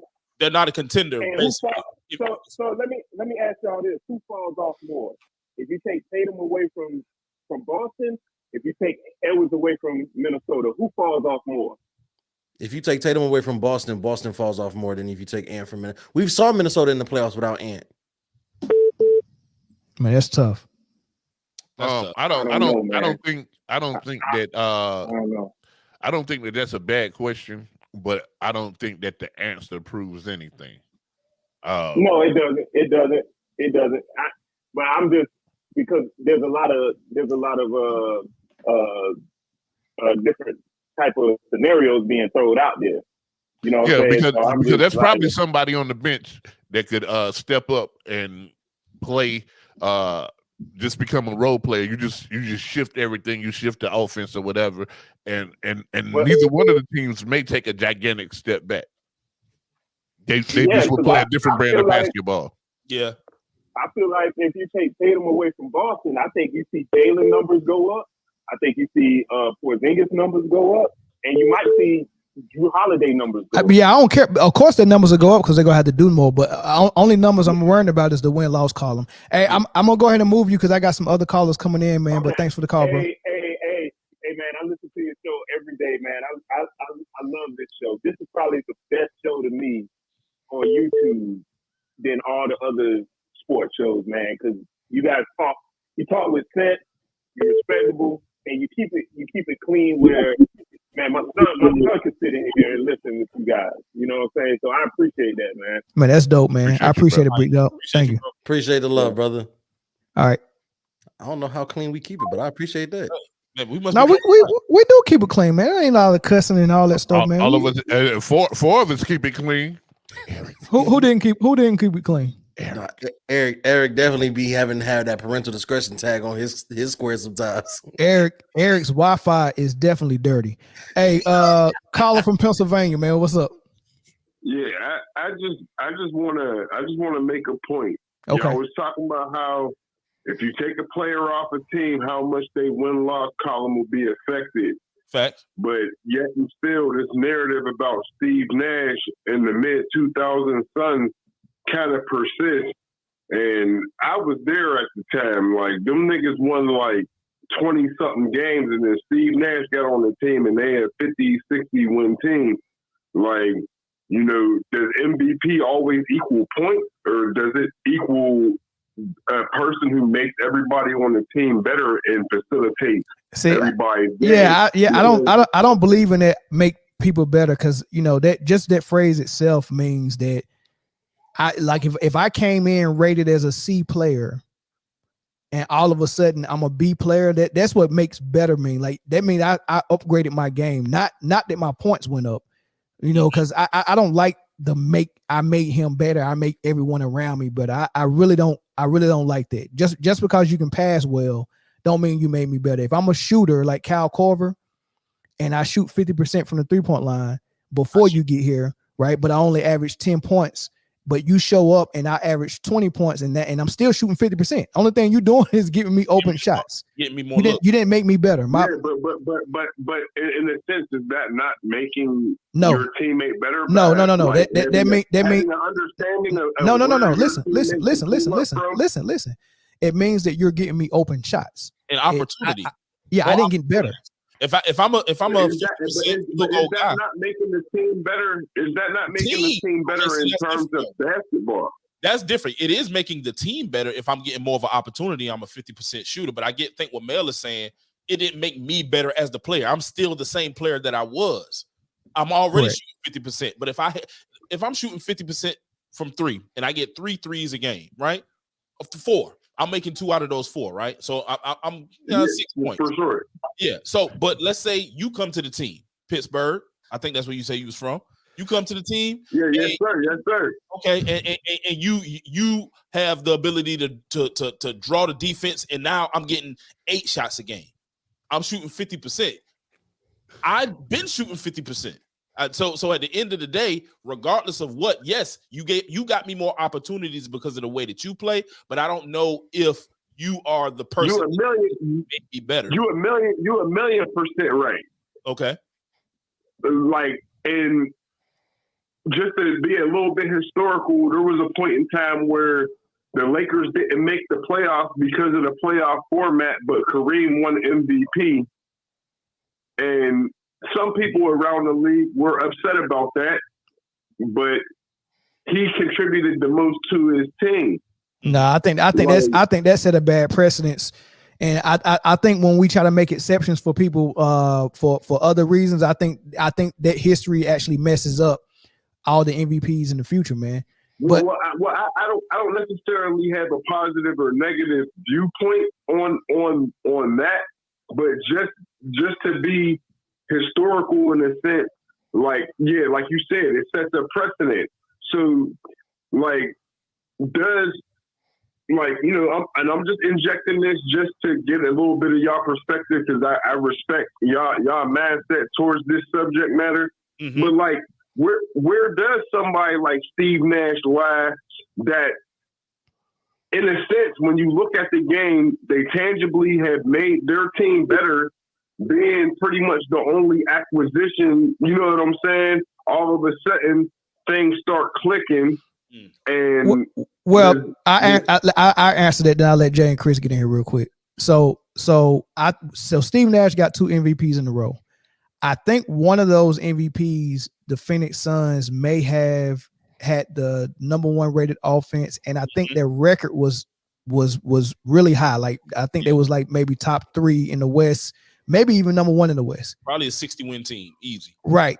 That justifies your MVP. It don't have to be about the numbers at that point. Coming off of a sub 30-win season. I wouldn't even care about what happened the season before. Yep. Like I'm not taking into account last season or nothing. Like, hold on. Let me say it. Hold on. Let me say this. This is the only guy added to the team. That means they fit better, though. That means the fit that they found the right piece and they put it in it. You can say that he didn't. Do you think Steve? Value? Oh yes, it is value. It don't mean you're the most valuable player. But hold on, let me finish this point. Go ahead. Let me finish this point. So the year that they was top 1, 2 in the West, yeah, that's good. But the second year he won it, they wasn't. And they still gave it to him off of a storyline and the narrative that he made everyone better. And I'm going to tell you the players he had on his team. Joe Johnson, who went to Atlanta and was a #1. Yes. Amari Stoudemire, who we know what he was. Facts. Q Richardson, who led the league in 3-point percentage that year. Definitely. Sean Marion.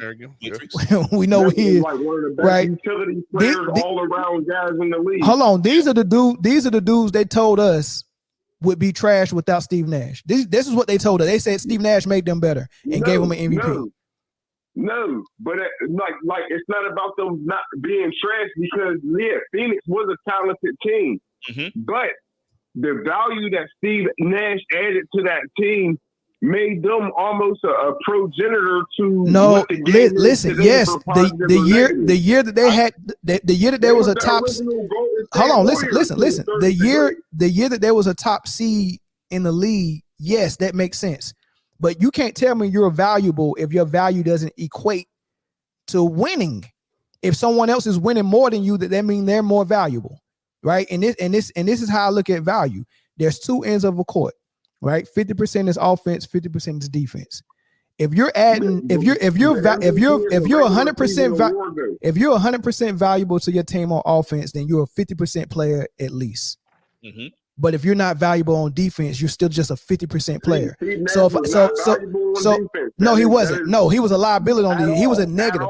Okay, so if you add me value on offense but none on defense, but I have a player that's adding me value on offense and defense, and his record is better than yours, there's no argument for you. Facts. That's fair. Not a good one. In logic, that would be how it goes. Because I'm definitely not about the gloss over certain deficiencies, but being a team game, like how much does somebody coming into your team and making your team better matter? How much does the win-loss column matter? I think the win-loss column matter more than what your record was last year. I think it matters the most. Me too. Even if you're the only significant add to that team over the offseason. There's never been an MVP that was the only significant add. Like that's never happened. There's a new coach. There was a new coach. There was new role players. All types of stuff. Yeah, like true. You're right about that. Mike D'Antoni came in. I can't remember who their coach was, but like Joe Johnson, Robert Sarver didn't pay him. You know what I'm saying? Like the Phoenix Suns could have legitimately won a championship, but win-loss record, significant value added. Like, does that matter, or is it all just numbers? What I was trying to get to. I'm sorry about taking it to the Steve Nash discussion, but that was the best point that I can make there. Go ahead, sir. I think that it definitely matters.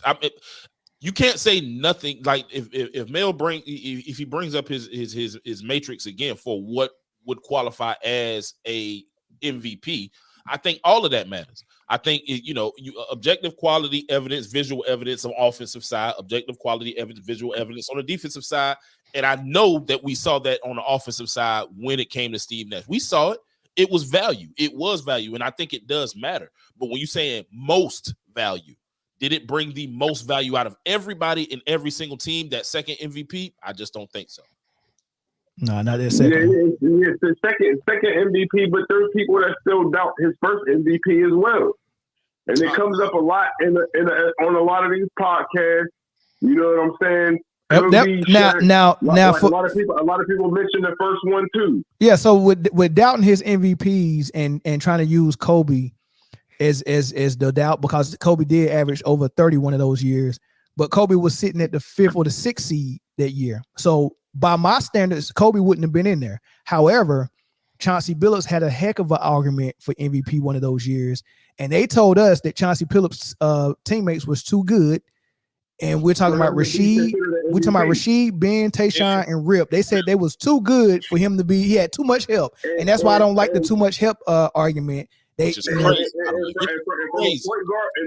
a point guard team general standpoint, the same argument that I'm using for Steve Nash in this sense, Chauncey Billups definitely deserved consideration because he was definitely the leader of that team that had a lot of good players on it. And when you can be the leader of good players, that makes you valuable as well. There's a lot of guys who might be the most talented on the team, but they can't lead other talented players. And if you go to my standard, was he valuable on both ends of the floor?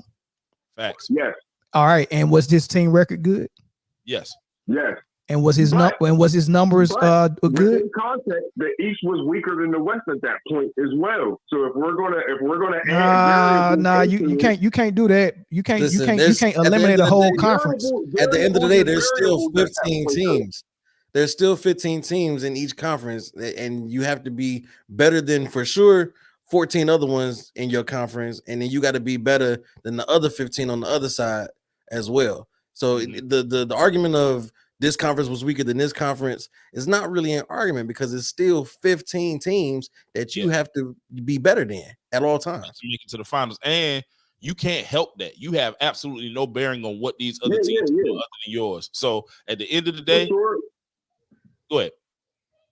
I agree. No, I completely agree. But like when you add context to things, it makes the discussion way more interesting. And I don't want to take up any more of y'all time, but I really, really appreciate y'all. And y'all definitely got one of the best sports podcasts on the net. And I love y'all shit, man. Y'all have a good night. All right, bro. Appreciate it, man. Thank you, brother. Thanks for the love. Great call. Word to Big Ben.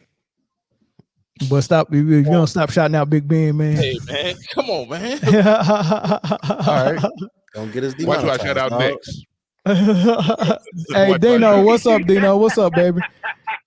Man, Dino, my boy, my brother. What's going on, family? Hey, Jay, you funny, man. Shout out Big Ben. He was from Pittsburgh, man. How we doing? What up, Dino? How we doing? Life is life, dog. Yeah. Man, what? Who was the last caller? The caller before last. I want to address something. Go ahead. I forgot his. He and Tim. I forgot his name. Yeah. He probably. My man said Jimmy Butler is mediocre, average. You know I was coming for that. You know, y'all know I was going to wait for that one. My man called Jimmy Butler average. So what? Nah. Seriously. Like, okay, so there aren't many players that can up their averages by almost double when it comes down to the second half of the season and then go up another notch in the playoffs. There's not many players. I agree. Jimmy He's definitely Butler's prime one of time. those players. He's prime time for sure. He is. Hey, Jimmy take half the season off though. Yeah. And Jimmy's a 16. Guess what? And that kind of rolls into the conversation of saying if you take one person off the team, what would the team look like, right? That I don't agree with that one either, because you can have a team full of players that just buy into the system, buy into the coaches, buy into whatever it is they're implementing, and you can lose a player, but the team is great, so they really continue to hold their weight, and they continue to pull out games that we look at and be like, well, they shouldn't have got that. I don't know how they're doing that without their star. You get what I mean? Mm-hmm. But that doesn't downgrade the most valuable player on that team, right? So that doesn't take away from what Jimmy does. It just so happens I have another player that I can fit into this system and make it still be successful and run the same plays. And I was mentioning that with Boston as well. If you take Tatum out, and I think this one, I think Chris said this. If you take Tatum out, I think Boston can still run the same exact plays through Jaylen Brown. They have the same skill sets as far as shooting, getting to the cup, defense. I think Jaylen Brown is a very underrated defender. He plays defense as well as Jason Tatum. He's just not physically built like him. That wing. But overall, you can still run the same type of ball with Jason Tatum. But if you take SGA out of the equation for OKC, or was it him that we were comparing, or was it Ant Edwards at that moment? It was all three of them. It was Tatum and SGA. Okay, so I think if you take SGA, because remember he got hurt. I think he had like a foot injury, maybe 2 weeks before All-Star game. Their play dropped. They went from number one. I think they dropped all the way to number 3. You get what I mean? So that proves that his value is kind of more than Jason Tatum's, in my opinion. And for Ant Edwards, like Chris said, you see what happened to them. They still pull games through, but it wasn't nearly as, what's the word I should say? It wasn't nearly as easy. It wasn't nearly as impressive. You know what I'm saying? These guys were like beating up teams. You know what I mean? But they were still getting wins. It just wasn't. It wasn't in the same order that they were doing with Ant Edwards. So has everybody's idea of the most valuable player boiled down to who's doing the heavier lifting and who's putting up the numbers while doing it? Like, is that what it is? Who's doing the heavier lifting? Like, whose path is the hardest? No, not at all. Because in my opinion, players like Trae Young, heavy lifting, he's having an amazing season, but we won't see it because of the team's efforts. You know what I'm saying? But he's having amazing. This is probably his best season overall as a player, and maybe not scoring wise, but overall as a player, he's having his best season this year. On both sides, you know what I mean? So yeah, so I don't think that's what it boils down to. But in the social construct that in the medias and things of that such, then yeah, that's really what they're looking at. And I think that's the problem, Dino, because that's what they look at, and that's the only thing that they look at. I think absolutely. I think that they have a list of about 5 people who could win the MVP at the beginning of the season. And then you can play your way into that conversation. You have to be like all world and crazy, or you could play your way out, or be like Embiid and get hurt, and then you kind of fall out. Then they'll add somebody else. But there's certain people who, when the season starts, even if their team go undefeated, they're not going to get looked at in the way of MVP. I think it is now almost a glorified popularity contest. Yeah. Yep. That's fair. Yep. That's exactly what it is. Sure. I need to come. I need to come to Sydney. And if you think about it too, a lot of these guys that in the more recent years, I'm not necessarily saying for this year, but in the last recent years, I think even jersey sales get mentioned when we talk about MVP. You get what I mean? Like who's doing numbers for not only their team but for the league as well.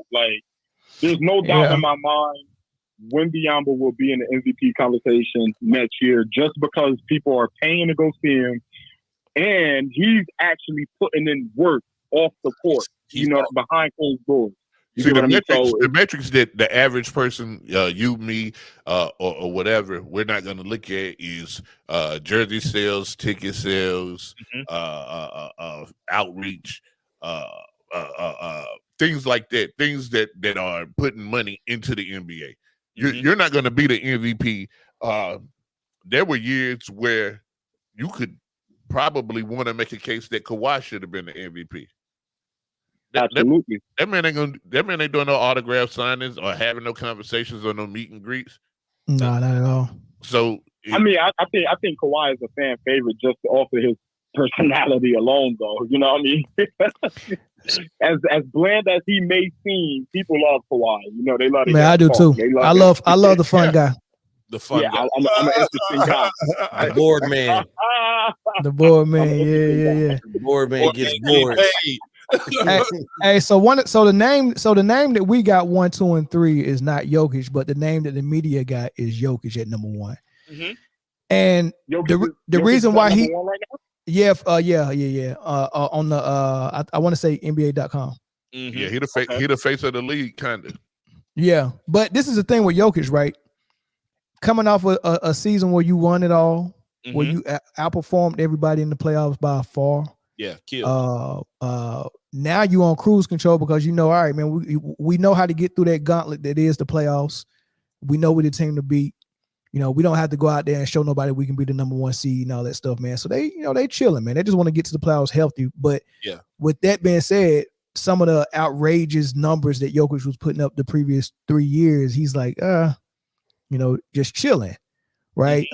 That's affecting what he is for most people in the MVP race, but the media still got him at number 1, man. So, like when we apply all of those same things, where we said, like, like what Chris said, take Tatum off of Boston. What do you have? What happens in your mind when you apply that to Denver? If you take Jokic off of Denver, what do we have? Utah. I think they're still a strong team. People say Utah. Utah with Donovan Mitchell or without? No, Utah right now. Lori marketing? No, listen, man. I was gonna say playing team at least. Yeah, I'll give them playing team at least. You don't think? We gotta look but hold on. Who told told me Jamal Murray was a number 1? Was that you, Chris? Hell no. Oh, that was my boy Tony the Savant that told me. I hope you see this too. He told me Jamal Murray was a top 5 point guard and he was a legit number 1. Yeah, Jamal Murray may be number 1 in our hearts, but not on the court. He number 1 in Canada's heart. Oh no, man. I like Jamal. I like Jamal Murray's game. Oh, I like his game too. It's 5. Yeah, top. It's absolutely tailor made to. He's an exceptional number 2. He would be a great number 2 on every roster. But I mean, him being, because he would be the de facto number 1. He's so good at being a number 2 on a list of who's the best number 2s in the league. He probably ranked number 2. Like he's not a number. He's the number. He's number 2 on the number 2 list. He's just not number 1, yo. But I don't know that now that I sit and think about it, that is kind of arguable that he could be a number 1 because that. But again, it's benefits to how the team is put together. They have a nice core, 1 through 9. You know what I mean? If Jokic was to sit down, there's no doubt in my mind that Jamal Murray will be able to effectively take full control, and they will still accumulate wins in the order that they are. I seen different without Jamal Murray and Jokic, and that's a game that DeAndre Ayton and Reggie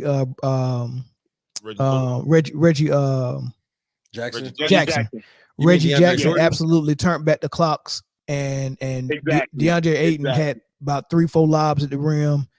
And I was like, man, he still got Aiden that. Or Jordan? DeAndre Jordan. Did I say Aiden?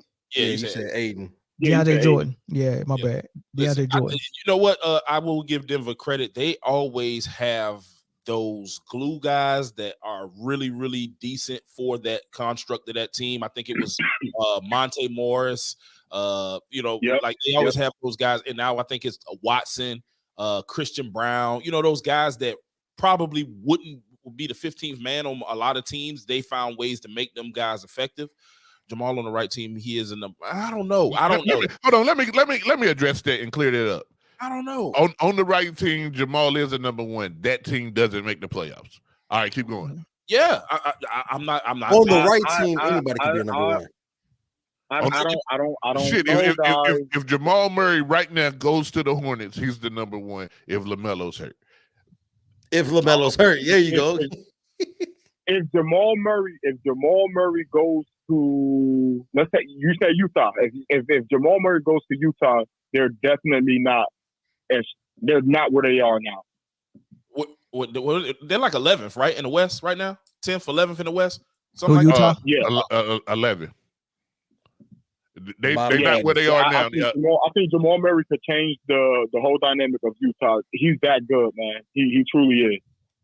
Look, it's some people who got number one game, but either physically or mentally, with the pressure of being a number one, that's tough. It folds them a little bit, and I think he missed like 12 games a year from being hurt too. Right. So having that pressure on you being a number one, where you have to be there all the time, it's sometimes too much physically for players, and sometimes it's too much mentally. I think it's too much mentally for AD, and I think it's too much physical for some other guys. Yeah, look at Tyrese Maxey. Tyrese Maxey is having an all-star year, and he did it most of the time while Joel Embiid was clear-cut the guy, probably the MVP favorite. Right. Ever since Embiid got hurt, their record is shown as such. It's tougher. It's harder to be that guy. It's tough. It's hard to be that guy. It's hard. Yeah. So, which is to say the same. Like if Tatum was to go down, you said Jaylen Brown has the similar skill set, but does he have the similar mental capability to be like, okay, now I have to be the Batman instead of the Robin? That it would show that Jason Tatum is missing. I think so. I think so because I've seen games in the playoffs. Yeah, that's games though. They know that's games, not a whole season. You saw games where Tatum was still there, drawing attention, so Jaylen Brown could get his shots off and be that guy that game. But if Jason Tatum goes down and you have to become the temporarily permanent number one, now teams are Imagine being the focal point of every team's defense. That's hard to do. It becomes even though there's no real super tough defense like it used to be, it becomes a harder thing to do. It just really does. I tell you that all other 29 teams scheme for Jason Tatum more than they scheme for Jaylen Brown. Yeah, it's almost the basketball version of a backup quarterback. You know what I mean? You come in, I get hurt in the first quarter, you come in and be phenomenal. But now you got to do this for 4 straight weeks, and the teams are actually game planning against you defensively. That's a whole different ball game. Or it's the difference between DC Slim was the number 2. Leave the moon rocks alone or whatever the hell. We're not even going to address that. Nobody believes that. Not even you. You don't listen. The one thing that y'all don't know about DC Slim is if anybody's great or on the verge of being great, DC Slim instantly stops liking them. Yeah. Like that dude don't like greatness at all. No. But Mel, to your point, right? Perfect example when Joe Burrow went down, Jake Browning looked like the guy. Yeah. Until they got tape on him. And then the Bengals was like, yep, all right, next season, we'll see you. We'll see you next year. Yeah. All right, Dino, we're gonna move, big dog. Yes, sir, man. Appreciate y'all letting me have this time, man. Appreciate y'all. All right, no love. problem. All right, Dino. Hey, all love in the comments too, man. But my name actually got an I on the end. It's JAI. All right, man. So let's move to the rule changes, man. This is funny. What's funny? This rule. Go ahead. We're gonna talk about it. Well, sure. I didn't have the graphic up. I got to upload it real quick. It disappeared on me. Let's see what it looked like. Booyah! Yeah, that's even funny. That's so So the NBA is supposedly looking into seeing if they need to fix the defense and create more balance for the NBA. They're not even saying they're going to do it. They're not even saying they see an issue. They're just saying that we've heard enough about it for us to actually review it, and we're watching film and we're talking to the competition committee, and we're going to make a decision if something needs to be done or not, right? Now, two things can come from this. Either they say it is an issue and they come out with some stupid gimmick like they normally do, right? Or they go come out and be like, yeah, we don't see nothing that we need to change, man. So my question is, do you see an issue with it? And should they make a change? And what change should it be? That's 3 questions. My bad. Go ahead. Is a pig's butt still pork? Yeah. I wouldn't know though, because I don't eat it. I don't eat pig butt. So here's the thing, man. It's like there's a gaping hole on the side of your house. and you're like, that was rough. Yeah, you're like, I don't know why my power bill is so high. Should we fix it? Hey, so instead of saying, hey, let's go get some plywood and siding and all that, this is what they're gonna do. They're gonna say, hey, let's get a sheet and a daggone curtain rod and hang the sheet up and maybe no one to know the hole is there. It's never gonna fix the problem. But Jay, in this scenario, the power bill is not going up because the NBA is actually continuously making more money. So in their mind, they don't see an issue. They just keep hearing people complain about that gaping hole on the side of the house. Hey, you got a freaking hole on your house. And they're like, look, dude, it ain't affecting us none. I know what it is. They finally started watching Man Down Sports Podcast, exactly Full Panel Friday. That's exactly what it was. They finally started watching the Full Panel Friday. And so once they started watching the Full Panel Friday and they heard us telling them for the longest time, however long they've been listening, because they probably was on a little burner account or whatnot.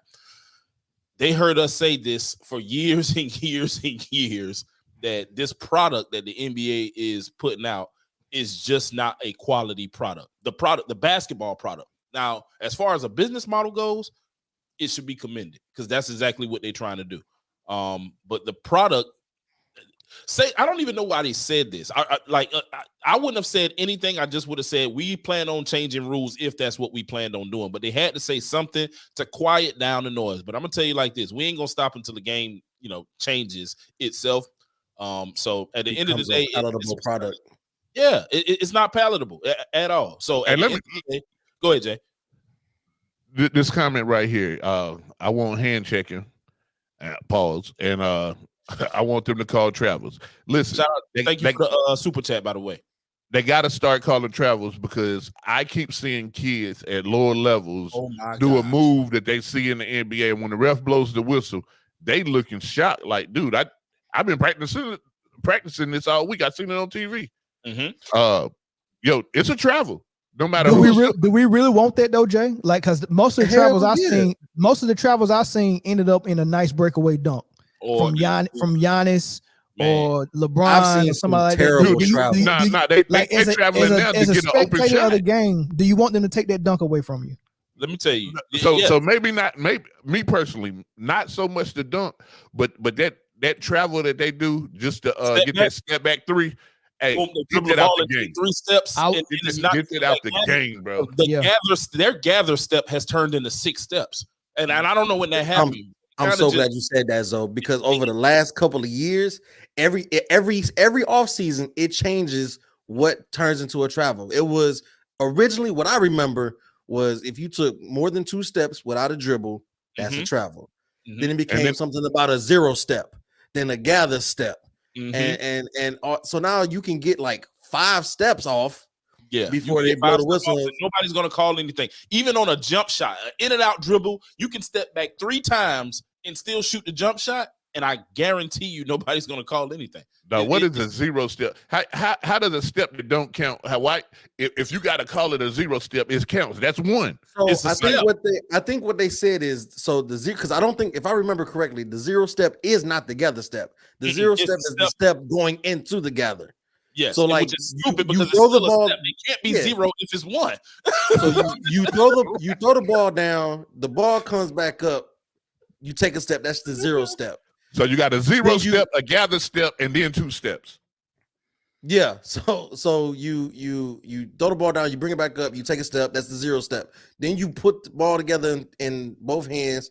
That's not the gather step. That's like the first. It's a mess. That's the first step into your gather step. That's the first step into the gather step. But then you can take 2 more steps after that. And then still lay the ball up. Yeah. Like anomaly, the NBA has focused too much on catering to the man down sports. There you go right there. Boy, you talking. There you go right there. Preach. Look, right now, this Boston game, Boston's winning. They winning by double digits. And Luka got a triple-double. Let me just guess. Yes, Luka has a triple-double. Now, let me read this to you, right? I'm looking at the team assists for Boston, right? They're playing a team-oriented basketball game where everyone can get an assist. Jason Tatum is their best player, but they're not using him as a point guard, so he only has 2 assists. But Jaylen Brown has 4. Porzingis has 2. White has 8. Holiday has 7, and the big man Al Horford has 3. That's a well-balanced assist machine for a team. That's why they win in the game. I'm looking at Dallas on the other end. Luka has 10, right? Kyrie has 2. Maxi Kleber has 2. And there's 3 other players with 1. See that gap? That is ball dominance at its finest. Somebody got 10 assists. The next person, numbers wise, has 2. The next highest got 2. That means you are saying the offense is going to run through me, no matter what. So that's just not winning basketball to me. I don't like it. Yeah, somebody just said it. The assist tracking. What is it? The assist tracking is as bad as the travel and steps issues, and here we are. That's fact. That's crazy. Do we open the phone lines up for this one? Yeah, let's open the phone lines up. Why not? Hey, if you take a gather step, I'm hanging up on you. Yeah, don't take a gather step on the phone. Oh man, studying Adrian. Luka playing.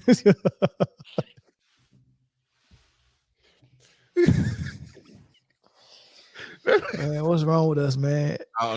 We coming up on hour 2. It's normal. This is regular. Caller from South Carolina, what's up? Hey, what's up, man? Hey, look, I got dizzy trying to listen to y'all explain that just now, man. Explain which part? Man, the traveling. Imagine us trying to watch it. Yeah. Hey, but like I said, man, James Harden didn't really pick up with James Harden in Houston when he started that step back in and man, and that's when everybody was kind of focused in on it, like, well, nah, because he lifted this foot before the other foot went down, and then he picked the ball up, and I was like, oh man, this is getting complicated now, man. But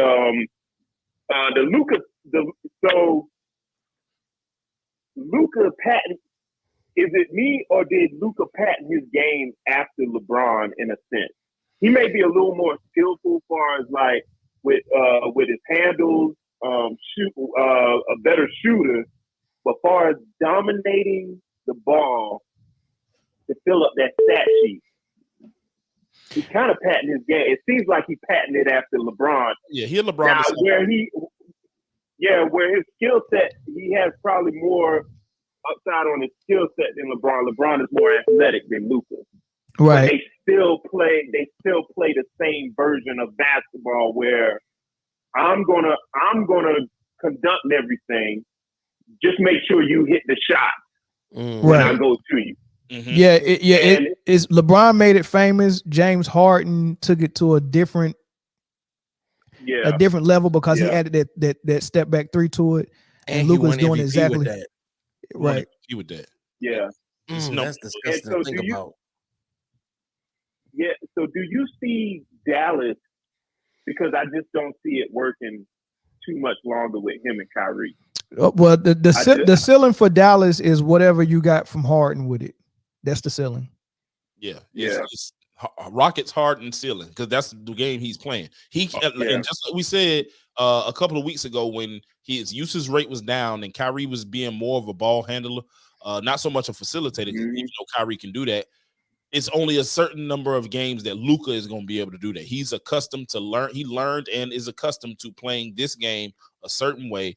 and we're seeing it right now. They're losing by double digits. 20. They're down 20, and he has a triple double, but they down 20. Right. So it's not gonna be his. It's not gonna be his fault. Exactly. I was about to say the same thing because that's what a certain fan base does for a certain player. He'll have the stat sheet filled up, and then they'll be like, "Well, he did his thing." Yeah, but he then needs when help. it comes to Luka, He need help. They can look. They can talk with logic when it comes to Luka because they'll be like, "Well, yeah, man, Luka, he dominate the ball too much, man." Like that. And I done heard LeBron fans say that, and I'm looking at him like, you're really describing what LeBron is. You know what I'm saying? Like, it doesn't register to them. But, hey, before I go, did y'all see the report? And I think I said it in the chat. Shake Milton just got bought out by the Pistons. And so I asked the question, does he fit with Golden State? No, they got CP and they got the rookie Pominski. I don't think they would need him. Okay. Yeah. Is he like a point guard / shooting guard, or he's a combo guard? He's a combo guard. He's a combo guard. Yeah, he's a combo guard. He can handle the ball as a like a lead guard, but he's more of a drive the basket. He can get past his guy. And score the ball. And I think that when it comes to Golden State, I think they've done 12-3 over their last 15. So they're winning games now. So now I think CP3's coming back. Yeah. So is Klay Thompson still coming off the bench? Yes. Yeah, they're not changing that. And he seemed to have found his rhythm. He found his rhythm off the bench. Honestly, I think Shake Milton would probably, if we talking contenders, he probably would do good and like the top two with Minnesota or OKC, backing up SGA. Yeah. You know who I want to get bought out, and we go get into it once we finish up this last segment with the playoff race. With the playoff race. I want to see Dennis Smith Jr. get bought out, and I want him to go and help Phoenix out with their defense on the ball. That's what I want to see. Who was that? I want to see Dennis Smith Jr. get bought out, and I want Phoenix to pick him up. Yo, that dude is still athletic. Yeah, he is. That dude is still athletic. And he plays defense too. Yeah, he's strap up. The point of attack. They need a point of attack defender in Phoenix. They need somebody who can guard guards. Yeah, for sure. All right, well, I'm gonna get you on the phone. I got another caller in. I'm gonna get in real quick before we go to the next topic, man. Thanks for the call. Appreciate you, bro. All right. Appreciate it. Yeah. Oh, the caller hung up. That was a private number. They might have not been calling for the show. It was a private number. No. They had to because they called me first and hung up. Oh, okay. Oh, well, whoever that private number is, you can call. Was it Australia? I see. It might have not been calling for the show. Hey, turn YouTube off and tell us where you calling from. What's your name? Hey, my name Rob from North Carolina. Yeah, you sound like you from North Carolina. What's up, big dog? North Carolina. NC in the building. Yeah, what's up? What's good? All right, yeah, I was calling in because y'all talking about them rule changes, and I think that they need to make some type of adjustment to the game because if teams are supposed to be able to win more than one way, you know what I'm saying? Like I don't think the NBA right now is competitive as it can be because like the 04 Pistons won because of defense. Like now, who will be the next team that will be able to win? A different way. They expect everybody just to shoot all them damn threes. Yeah, and win that way. Like that's kind of bogus. Yeah, because when you think about those championship teams back in the day, man, you think about a Lakers team where Kobe would in the West Coast would kind of carry them a little bit, and then when they got to the finals, and Shaq had to face people that couldn't stop him in the East. It was all about Shaq, but then also the Lakers defense was stout. They were stout in the post game. They ran a sophisticated offense. They had 3-point shooters. They ran the break. They did it all. Like they did everything. And then Detroit, they had different game plans throughout the season as well. When they got to the finals against the Lakers, they had Shaq involved in every high screen and roll. They didn't do that with the teams in the East. Mm-hmm. That was our first time seeing that. We didn't know that was. I mean, I didn't even know that was a game plan. Everybody thought the Lakers was go sweep them. Yeah.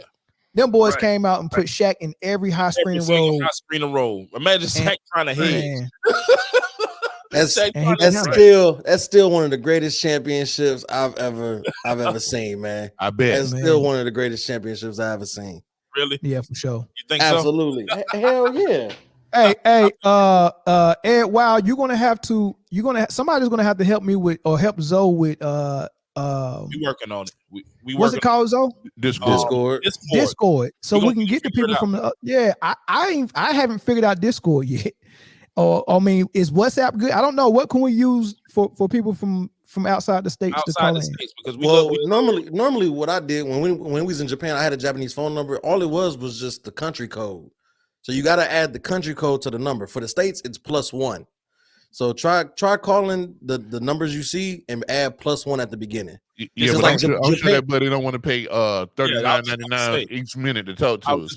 I never paid extra for paying when I called the states. You called from the sat phone on the ship. No, I had what was the joints called? SoftBank. SoftBank was one of the phone companies. I had a Japanese phone number. I would call the states and I didn't get charged for it. Yeah, well, we're figured out, man. We had something, man. We tried Discord, but it didn't help us out. But hey, caller from North Carolina, is that all you had?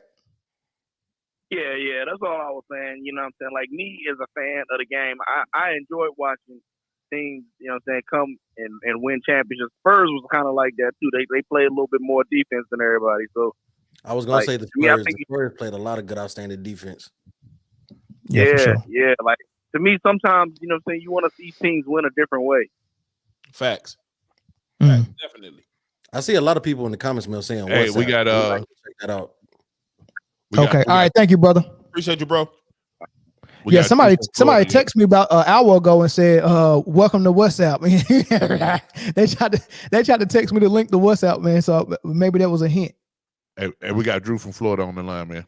Drew, yo, what's good, guys? What's happening, man? Yeah, first off, I just want to say I love y'all show. I found y'all by accident. I clicked the wrong video by accident, and I've been a fan of. No, you found us. You found us because you was supposed to happen that way. You meant to find us. That's what it was. It was meant to be. Yeah, y'all are goated for sure. Jay, you funny as hell with your LeBron and 5'10". Hey, that man got 5 of them. Stop hyping that man up, man. We trying to stop that. Look, I want to talk about the rule changes. Y'all just talking about the hand checking and the traveling, or are you just saying any rule changes? Like, what would you like to see? Like, what rule changes would you like to see implemented to help the game get better? Hand checking. For sure, hand checking, because everybody's just scoring like crazy. I want to see what happens to put their hands on someone's ball. Like, everybody's just doing the same move, step back, shooting. I'm like, nah, let's see what happens when you play real defense. Because everybody's just dropping 70 crazy, 60 crazy, and it just doesn't feel like anything anymore. Yeah. Like, honestly, ever since Embiid, I watched Embiid drop that 70 yards. Like, it's 70, but it's yeah, 70 is not supposed to be the new 40. Yeah, exactly. 45 was really not. Like when you drop 40, 45, when you drop 50, it was cause for a celebration for a week. Yeah, and 60 was like 60 was unreal. 60 was like a game of the month. Yeah. Like, hold on, real quick. I'm sorry, man. This dude said, "What about Viber? Is that a dating app? Is dating apps good for phone calls?" I've never even heard of Viber. Wait, Viber? I think I heard of it. I'm not sure. Hey, most of us are men of a certain age, except for Chris. And we don't know. All of us are men of a certain age. You're not going to exclude me. I'm old. Damn it. Oh, my bad. Go ahead, big dog. Go ahead, man. Oh yeah, I mean, other than the hand checking, like you guys said, the traveling, like when Harden was doing that step back, that was crazy. Like that was whole debate on whether or not they were travelers or not. All the YouTube videos, all the Instagrams, is like they trying to break it down to the science. I'm like, hey, bro. Yeah, it ain't supposed to be like this, man. You ever watch I don't know if you got kids, man, but my son's 18 now. But when he was like 7, he used to turn 2K on and turn the defensive settings all the way down for the computer. And he used to just score 300 on them, just no defense. And that's what Adam Silver did to the NBA. He cut the sliders down. he cut the sliders down. No, he did. He said, let me change these defensive sliders so we can get more points, man. And that's what he did. Exactly. You mean mug somebody, that's a foul. Like, you can't really do anything to anybody. Like, I just be watching it. They barely touch them foul, and everybody just put their hands up. And now they do that little flagrant thing. Like, when you try to close out and you close out too rough, it's like a flagrant foul. I'm like, what the hell is going on? Yeah. It is. I saw a dude to KD in, like, the first 2 minutes of the game. I'm like, all right, come on, y'all. Yeah, like, you can't touch nobody. And their excuse is usually like, well, look at the injuries. That's on them. I don't remember Jordan getting injured every single year for, like, a foot, a hand, a contusion in his knee. Like, come on now. Like, there's always some injury. Look at Bradley Beal. I think, is he playing right now? Boy, hey, I'm glad you mentioned Bradley Beal, man. I was just talking to the guys about. I'm like, ever since he put a Phoenix jersey on, that man has been Mr. Glass. Exactly. It's literally what's going on when KD and Kyrie and Harden were in Brooklyn. Like, they only played, I think, 16 combined games altogether. Yeah, that's real interesting. That's real interesting. It's just so crazy. I'm just like, damn, like, what's wrong with y'all? With all this technology we got going on and all the stuff we know about nutrition, how are y'all getting injured so often? Like, it's not really adding up to me. What it is tough surroundings and tough environments build tough people, right? And they made the environment really a little bit they made it a little bit less tough than what it used to be, man. So the fruit from it that they're producing is not as good as it was before. I also think that a lot of people are also going more towards science than just straight up old school conditioning. Like a lot of the older, even in the early 2000s, a lot of those players, even your most unathletic player on the team, still had great conditioning. And now a lot of people don't preach conditioning. It's nutrition is cool, but it's nutrition and science. All right, let me go hop in this cryo chamber, or let me go get this cupping treatment or stuff like that. You know, so so many. No, like y'all said cupping. You done that before? But he's right though. He's for sure right. You ever seen the players with just the red spots on them? That's a treatment. Yeah. Hey, somebody said that Bradley Beal studied under John Wall and learned from the best on how to get the free bag. I don't know what that means. He definitely did get the bag, man. All right, I got Dino on the phone, man. Thanks for the call, big dog. Dino, what's up? You're welcome, man. I hope y'all go up, bro. Yes, all right, thanks, bro. Yeah, help us get that, big dog. All right, Dino, what's up? Yeah, I'm one of probably the only man in America that likes this gather step rule, man. So I understand with the pace of the game why they implemented the gather step. Also, it's a change we didn't talk about neither that actually is I think is gonna end up leading to them bringing hand checking. Have y'all seen Dylan Brooks? It's a breakdown on Dylan Brooks' defense as far as the last. I love that high five. I love that high five. So, I did the high five. That's a great implement change. And as well, I think before the season started this year, they clarified, or it might, I don't know if it was changed this year, but I know they put emphasis on it. Your hand, when you're going up to make a layup, a dunk, or whatever, and somebody smacks your hand that's on the ball, that's your hand is considered a part of the ball. Part of the ball. You know what I mean? So I think that's gonna end up also leading to them bringing the hand check back. But yeah, with the gather step and the zero step, man, I think with these guys at the pace of the NBA, there's not really, and you got to think too.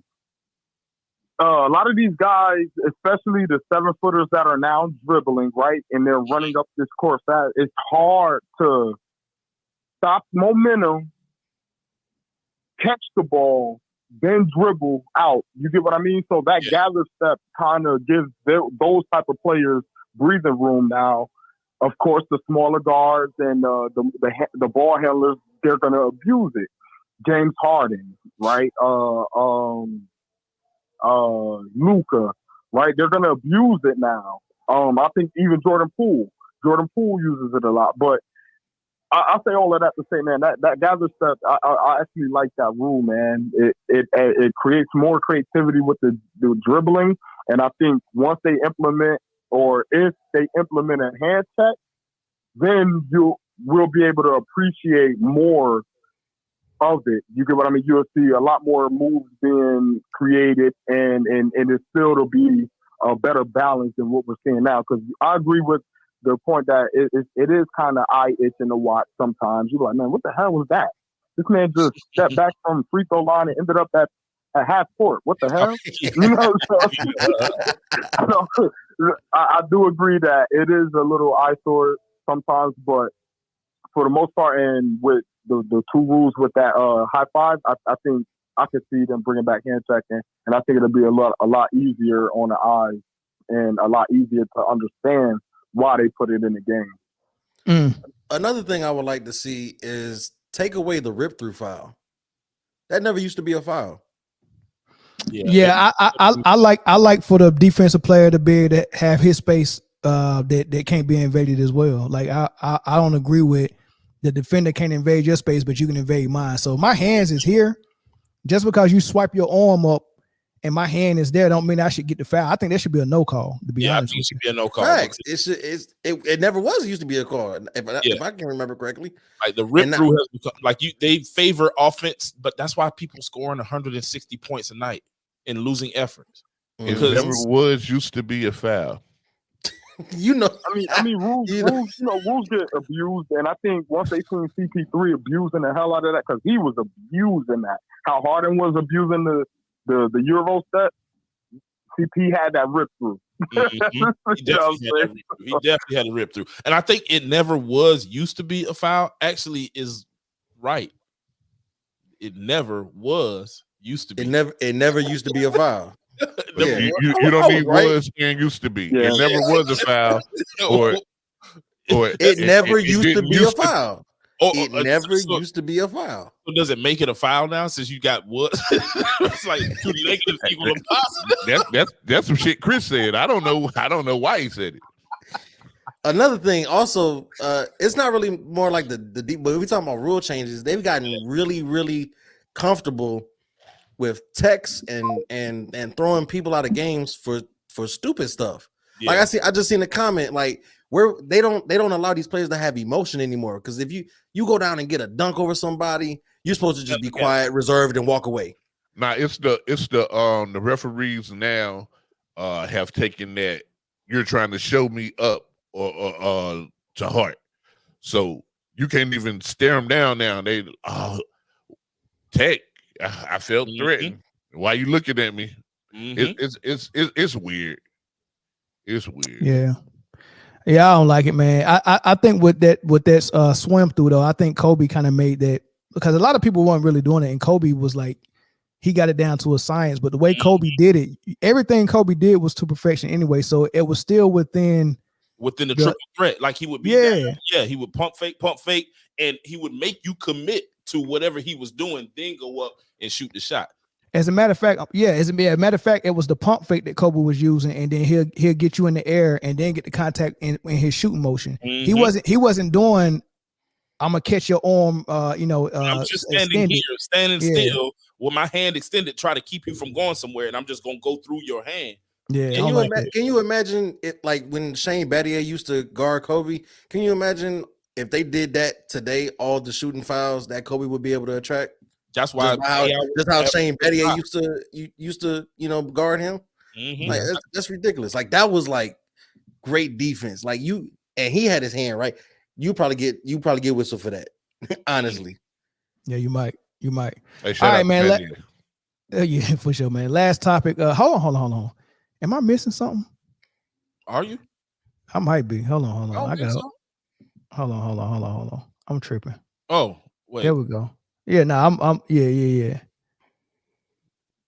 There we go. Hold on. Man, get it shaking, man. That's word to Michael J. Fox. Don't say that. All right, man. Let's get into the west side. We'll do East Coast next week, right? Because we don't like going no daggone 2.5 hours, man. So yeah, we don't.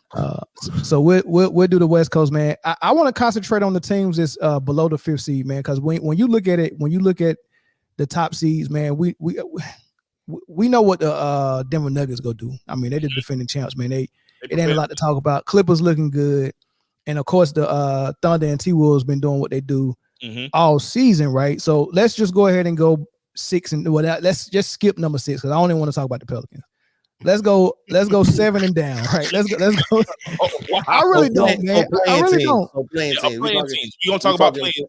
Let's talk about the player teams, right? Who do y'all think is going to get those 7 and 8 spots? I think Who that you think order gonna miss the playoffs? right there. Nah, I don't. I think well, maybe the Kings swap with the Mavericks. I think the Warriors are going to go on a little mini run. I think they're going to get one, either the 7th or the 8th spot, and I think the Mavs are going to implode. And I think it's going to be Mavs, Lakers 9 and 10 for that first play-in game. I really think that 7-8 is going to Lakers and Warriors are going to move up, and Mavs and Kings are going to move down. So the play-in would be 10 and 9 play. And then the winner of 10 and 9 plays the winner of 7 and 8. No, is that correct? No, the winner of 10 and 9 plays the loser of 7 and 8. Yeah, the winner of 7 that's what I mean. Okay. Yeah, the loser of 10 and 9 is gone, and the winner of 7 and 8 advances to the 7th seed. Yeah, they the 7th seed automatically. And then the loser of 7 and 8 plays the winner of 9 and 10 for the 8 seed. Yes. Right. Okay, so how do y'all see that playing out? If the playoffs started right now, playoffs started right now, yeah. Lakers 8, Warriors. I mean, Lakers 7, Warriors 8. No Dallas, no Sacramento. You think Dallas would miss the playoffs? I think Dallas. Did you hear what I said? I think Dallas is gonna miss the playoffs. I think it's gonna happen. They're on the edge. It's a very slippery slope, man. Dallas is one mini losing streak away from being out of the game, being out of the playoff race completely. And they just got their ass busted. And it ain't even just that either. It ain't even just that. Listen, when the lights shine the brightest, I don't have faith in them. I don't have faith in them at all. Yeah. The only way that thing could change it all for me is I believe that Sacramento, if in any way that those teams line up where Sacramento end up playing Golden State, Sacramento got some revenge they want to get on them boys. Yeah. I think it's about it could be Lakers and Sacramento. It could be Lakers and Sacramento. But I tell you what, I don't care how good Sacramento plays. When you play against the Warriors or any LeBron-led team, you have to play against the league as well. That is true. You just don't understand how much they want. I mean, the Warriors could not beat the Kings last year. I watched all of those games. I'm like, man, the Warriors are getting. They was playing well, but the rest was carrying them. It was unreal, man. The Kings would get the short end of the stick, but Luka, the Warriors, and the Lakers, they're gonna have some help from the league, man. So I don't know, man. I'm gonna be honest with you. I think somehow, some way, the league is gonna realize, man, we got our work cut out for us, and we got to figure out a way to get the Pelicans and the Kings out of this race. I guarantee you. So you saying Wolves, Thunder, Nuggets, Clippers, Suns, Mavs, Kings, Lakers, Warriors? No. What I'm saying is both in a mini free fall that you don't see. Yeah. What I'm saying is the Pelicans are going to start getting the shaft, and they're going to end up either out of the playoffs or in the play-in, which they will lose in the play-in. Honestly, the NBA would do everything that they can do to make sure they get Mavs, Lakers, and Warriors in the playoffs. Well, honestly, the Pelicans, if that be the case, that movement has already started, because I was watching the other day the Pelicans Pacers game, and they was letting them put hands and feet on Zion in that paint, and he was not going to the line at all. So they had already started literally feet as well. Yeah. They hands and feet on Zion, and he was not getting to the line. So if that be the case, then that's already in effect. Then they playing Indiana again today, right now. And the only way that Phoenix is going to win a game, they have to blow them out. Pause. If it's close, They fourth quarters have gotten better. I've been watching them. They fourth quarters have gotten better. It still leaves a lot to be desired. But I think with Frank Vogel now playing Bowl like he should have been the entire season, they're starting to, kind of get that. No, that's temporary. Somebody's gonna make a call, and you won't see Bowl jersey again after maybe next week. What does the league have against Bo? I don't understand it. The writing has been on the wall, at least for basketball, since like this guy. Somebody said he scares kids. I don't know what that means. You know what? I'm not even gonna tell. I'm not gonna, because I know what Jay want to say, and I'm not gonna let you say that on the airways. I know you want to say he look like a turd with eyes, but I'm not about to let you say that. That's not happening. I don't want to say that at all. But all I'm gonna say is he could literally go to 6 teams right now and be the number one option. Number one, yeah, he's that good. He's really good. He's really good. The problem is Frank Vogel, his offense don't feature a guy like that. Well, I mean, so this is the issues that Phoenix first and foremost, they wasn't playing Bobo at first. And I tweeted, and I wish I could have found that tweet and brought it up for y'all to see, but I tweeted months ago, like in December. And I said, I don't understand why Bobo is not playing the same rim protection that you get from Porzingis, from Chet Holmgren, and from Wemby. You can be getting from Bobo, and the same rim pressure as far as him as a lob threat, and also stretching the floor from the 3-point line. He has all that ability as those three guys I named. Why wouldn't you want that? And Porzingis, Wemby, and Chet Holmgren all scare kids as well. Yeah, that slender man, right? But so my point is, why wouldn't you want that on the floor? That's a weapon. That's a mismatch. That you gonna saying for somebody to be able to stretch their arms out and jump and be at 10 feet. Slenderman. That's crazy, right? Why wouldn't you want? And then he can stretch the floor on offense, and he's very skilled on offense. So there's no way I wouldn't want that. There's no way I would have that on my bench. That's number one. Number two is Phoenix do too much ISO ball, and when they get their ISOs from Durant or Booker or Bill is more downhill. He'll get to the rim, but he hasn't been in the lineup. But from Booker and KD, when they get in their ISOs, they mostly get mid-range from it. They don't get layups. Yeah, that's true. Right. And one thing I don't like with Kevin Durant, even when they doing something other than ISO and they post him in the low post or the mid post, is always a turnaround fadeaway. And he's 7 foot. Like it don't have to be a fade. I understand your fadeaway is legit. Yeah. Do you know why? It wasn't even always a fadeaway for Jordan. Jordan would sometimes give you the up and under. Mm-hmm. Jordan sometimes would give you a quick spin. He's trying to get to the rim, but Kevin Durant is always the fadeaway. I can give you insight into why that is. Plug. Grayson Allen hooping though. 50% leading the league in threes. Leading the league in threes. Leading the league in 3-point percentage.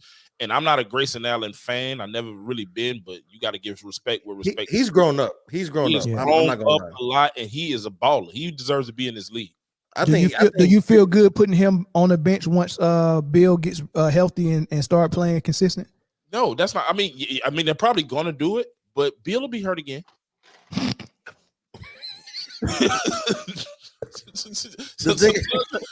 Grayson, just stay in the gym, bro. Just keep getting them shots up. But to Mel, to what you were saying, so the reason why it's always fades, we've seen it for the last couple of years now. He doesn't get the superstar calls that all the other superstars get. So him driving, he doesn't, and you see it. I watched the game, not the last game against Houston, but another game before that. I was watching. He was driving and not getting. He was getting banged up underneath the rim and not getting the calls. Yeah, but he's driving from an ISO from the top of the key. Michael Jordan didn't drive from there. Michael Jordan get the ball in that triangle in the mid post or so on the elbow. Yeah, on the elbow. And that's only one dribble. That's only one dribble from there to get to the rim. In KD's case, by the time he's backing down, if it's 2 dribbles and he doesn't shoot, if it's 2 dribbles and he doesn't shoot, then they're sending the second person.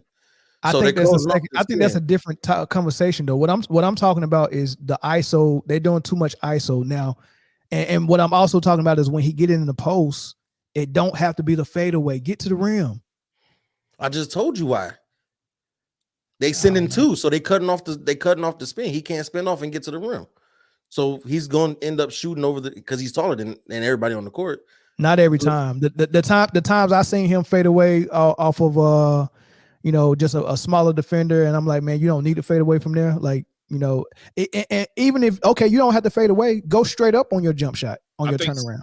That is also a good point. He's playing the old man game. He's playing the old man game. I think he understands that he came off a catastrophic injury before, and he is still an elite scorer. And I think he's trying to reserve all of those those poundings when you go to the paint. I can't even finish my point. Yo, it's been I ain't even do that. I ain't even do that, bro. All right, listen, man. I think Sarah Sloop, I agree with your point. Jeez. It's definitely the old man way. And just because we see one old man in LA who can still, crash the rim at full speed, that never really been Kevin Durant's game, right? He can still go and get you a dunk over somebody, but that's not his game. His game has always been a 3-level scorer. But because it's a lot more wear and tear when you got to go down there and bang with bodies, rather than I can just create space on a fadeaway and preserve the contact. You know what I'm saying? It ain't got to be a fadeaway. That's my whole thing. And somebody in the comment section said Bradley Beal missed more games than the absentee father, which is true. Jeez. You know what I mean? Mikey Brad. At least, hey, there he is, Mikey Brad. Shout out, man. Hey, Eric on the main line. Eric on the main line. What's up, Eric? What up, man? Hey, man, I don't know what was over my Wi-Fi, man. I apologize, man, but I didn't want to keep messing up the show, getting off and on. So it's all good. Contract negotiations coming soon.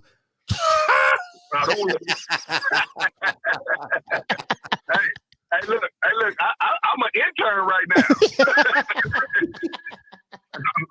Working for pure freedom right now. hey, we talking about the playoffs and the Phoenix Suns right now, man. Who you think will be the key to their success? Man, you know what, man? The Phoenix Suns, man, is so up and down, bro. It's kind of hard to say because shit. Booker be balling, and then sometimes KD be off, and then sometimes Booker on and KD's on, but then the rest of the team is on. So, it's kind of hard to say, man. But right now in the West, man, I feel like Denver's gonna go ahead and take it, bro. Yeah, that might be true. I hate to say it like that, and I like Denver, but I really want to see LA because I feel like LA, man, if they get their shit together, bro, they can really make a run for it like they did last year. But it's just LA is up and down too, man. LeBron will go crazy one day, and AD will go crazy one day, and then the rest of the team will go to sleep and shit. Yeah, but you can't have a lot. You can't have a lot of hopes for the Lakers, man. Their star player that's leading their team is older than the best bottle of wine in their restaurant.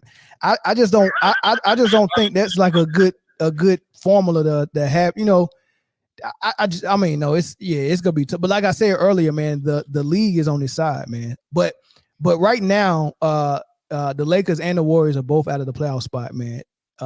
If one of those teams were to miss the playoffs, and you had to bet money on which one was gonna miss the playoffs, would it be the Lakers or the Warriors? I'm gonna say the Warriors. Why? One, I'm an LA fan all day. At least he stayed true to his colors, man. You kept it real. Let's start there. Let's start there. Yeah, let's start there. But man, Golden State, bro, they don't really, outside of Steph and sensitive ass Klay Thompson, like, who do they really got that's killing it right now? That you could be like, all right, man, Steph off tonight. What we gonna do? Or Steph can score 40 points and they still lose the game. Yeah, but Kuminga coming, man. He's you know what? I hate y'all, man. I hate y'all. I really don't like y'all. I really don't. This is what Charles said about the Lakers and the Warriors. Seemingly clicking right now. and they are in the play-in, but they are a dangerous team that I can't imagine anyone wants to play. And Chuck is laughing. Because I'm so sick of these fools on other networks talking about the Lakers and the Warriors. We don't brag about any other play-in teams, do we? I understand Steph is great and LeBron is great. Ain't nobody worried about the Lakers and the Warriors in the West. You don't But think so? I would say this, Chuck. Okay, go ahead and say it, Killer. If Tom Brady was in a play-in situation, you'd be like, that's Tom Brady. Yeah. So that's what LeBron and Steph are. Yeah, 3 years ago. Man, nobody's worried about the Lakers and the Warriors. They're playing good right now. But let me tell you something. These teams in the West are not worried about the Lakers and the Warriors. We be kissing these guys' ass so much. We don't brag about the number 9 teams in the East. They ain't got no chance. The Lakers and the Warriors, they're on a little spell. They're doing well. LeBron was amazing last night. But they're not going to beat those teams up top, period. Two of the best players ever. I understand. They are. But they're not no threat to those teams in the West. So stop juicing them up. Okay. Chuck, I agree with you and disagree with you at the same time. Not the Lakers, but the Golden State Warriors. You know, they've always been a classy organization. They're where they are because stuff happened. Draymond suspension, injuries, Clay not going up, but they still have the blueprint and the know-how to get it done. And not only that, Chuck, they don't mind playing in that playing game because everybody's already counting them out. And that's when they play their best, when you count them out. Lakers try to turn on, and you talk about this all the time. You can't really turn that switch on, but I would worry about Golden State if I'm playing them. Well, listen, I do. I get so sick of these guys on other networks just juicing these dudes up all the time. Hey, Steph and LeBron are two of the greatest to ever do it. Nobody in the West is worried about the Lakers and the Warriors. I guarantee you that. Question. Last year, the Lakers were in the play-in, and they came out and they beat the 2-seeded Memphis Grizzlies. So a very similar situation, a young OKC team, a younger Minnesota team. Experience doesn't matter too much? For me, I hear what Chuck is saying, but the only thing I disagree is because you're playing, when you play in a series, you have guys who have the ability to rest. You have the greatest players in the history of the game. You know, you have a lot of things going for you. You know, they know how to play on the road. So it's not like we're talking about an up-and-coming star. I wouldn't want to play Golden State. It's just saying. Can they win a series? Can they win? Yes, they can win a series. But the question is, they got no chance of getting to the Western Conference Finals. Could they luck up and win a series? Either one of those teams, yes. I'll go with that. But they're not a threat to get to the conference finals. All right, so here's the question. You the Timberwolves at 1 or 2. Which team are you afraid to face, the Lakers or the Warriors, in the first round? Golden State. Golden State. I'll pick the Warriors. Golden State. Yeah. You ain't scared of the Lakers? He said if I'm the Timberwolves and I got to be scared of one of them, I'm more scared of Golden State. Yeah. So you basically said, well, you know what? I can see y'all point because, like, the Lakers on a shooting team, so they're not a team that you're gonna be like, oh shit, they can drop 30 on us in 10 minutes. So I get that aspect of it, but I feel like the Lakers defense could hold. Can hold what? Hold any team. Well, I mean, but yeah, AD. You know, but that defense looked very bad against Denver. They just don't. And what I remember Denver saying about this their playoff run last year was the toughest series they had was against Minnesota. Yeah. You know, so I don't know if Minnesota would be afraid of the Lakers, but you kind of got to be afraid of the Lakers knowing that the NBA is going to be on LeBron's side, but it's the same thing for the Warriors. For me, it's the championship pedigree versus inexperience and youth. Yeah, that's the only reason why I would fit them. I do agree with something that Shaq said, that those guys do have the DNA. They've been there before. They've made ridiculous runs with the help of the NBA at times. But they've made them at the end of the day. They've made shots in order to help themselves, help the NBA and move forward in that playoff race. So if I had to pick a team, it wouldn't be the Lakers, because the Lakers as currently constructed haven't shown since the bubble that they can make a consistent run to the finals. They hadn't shown that. You don't like these last 2 games they played? I do. We just won the Y'all just won y'all 5th championship. Ain't that right, Jay? 5. But I do like I definitely like to hey, look. The last 2 games, the Lakers have looked great. LeBron has looked great. AD scored 40 last game. Now, granted, this is what I'll say. The Clippers win was valid because the Clippers have been playing good ball, Grant. But we got to take it into context that Paul George did not play, and that's big.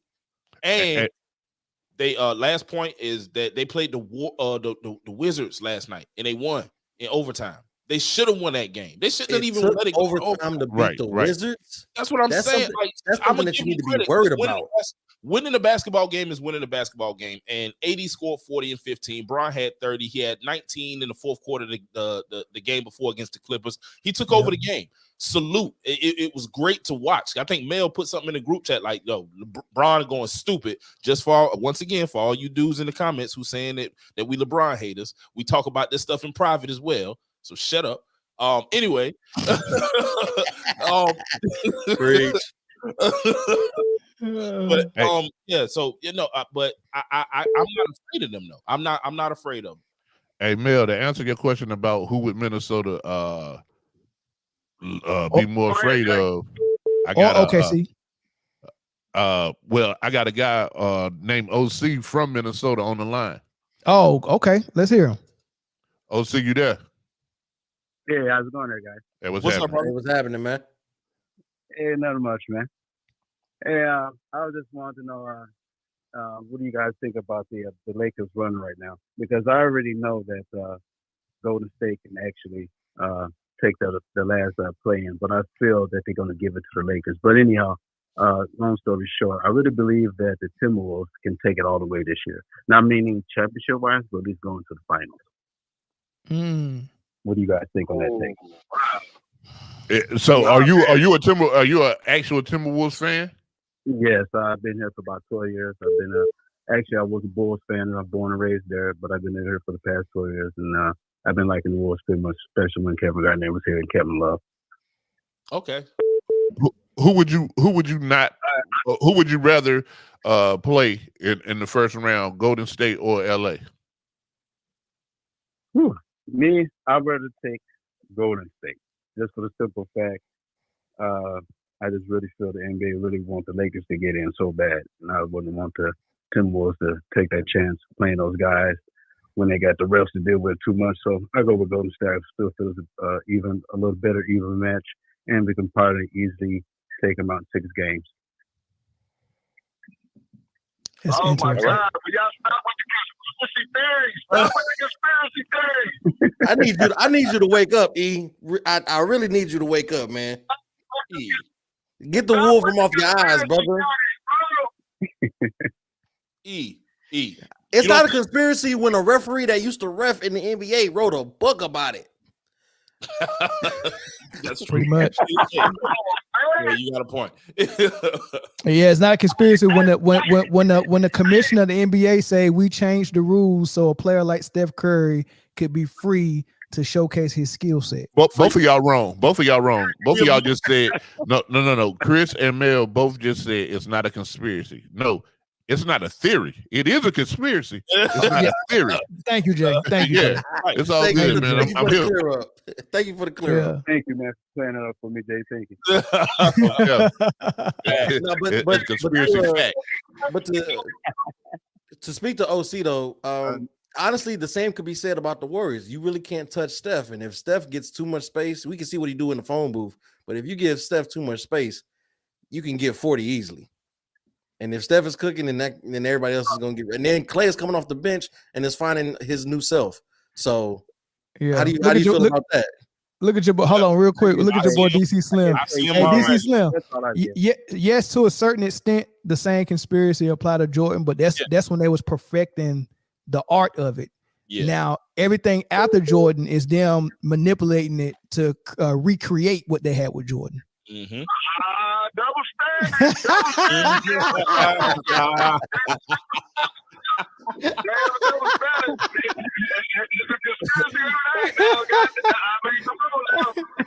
Hey, OC, we definitely appreciate the call, bro. Thank you, brother. Yes, sir. Hey, Mel. Yeah. Hey man, how Chris ain't never read a book, but he read that one book that one referee wrote. We got a caller from Alabama on the line. Caller from Alabama, what's your name? Hey, this Mike.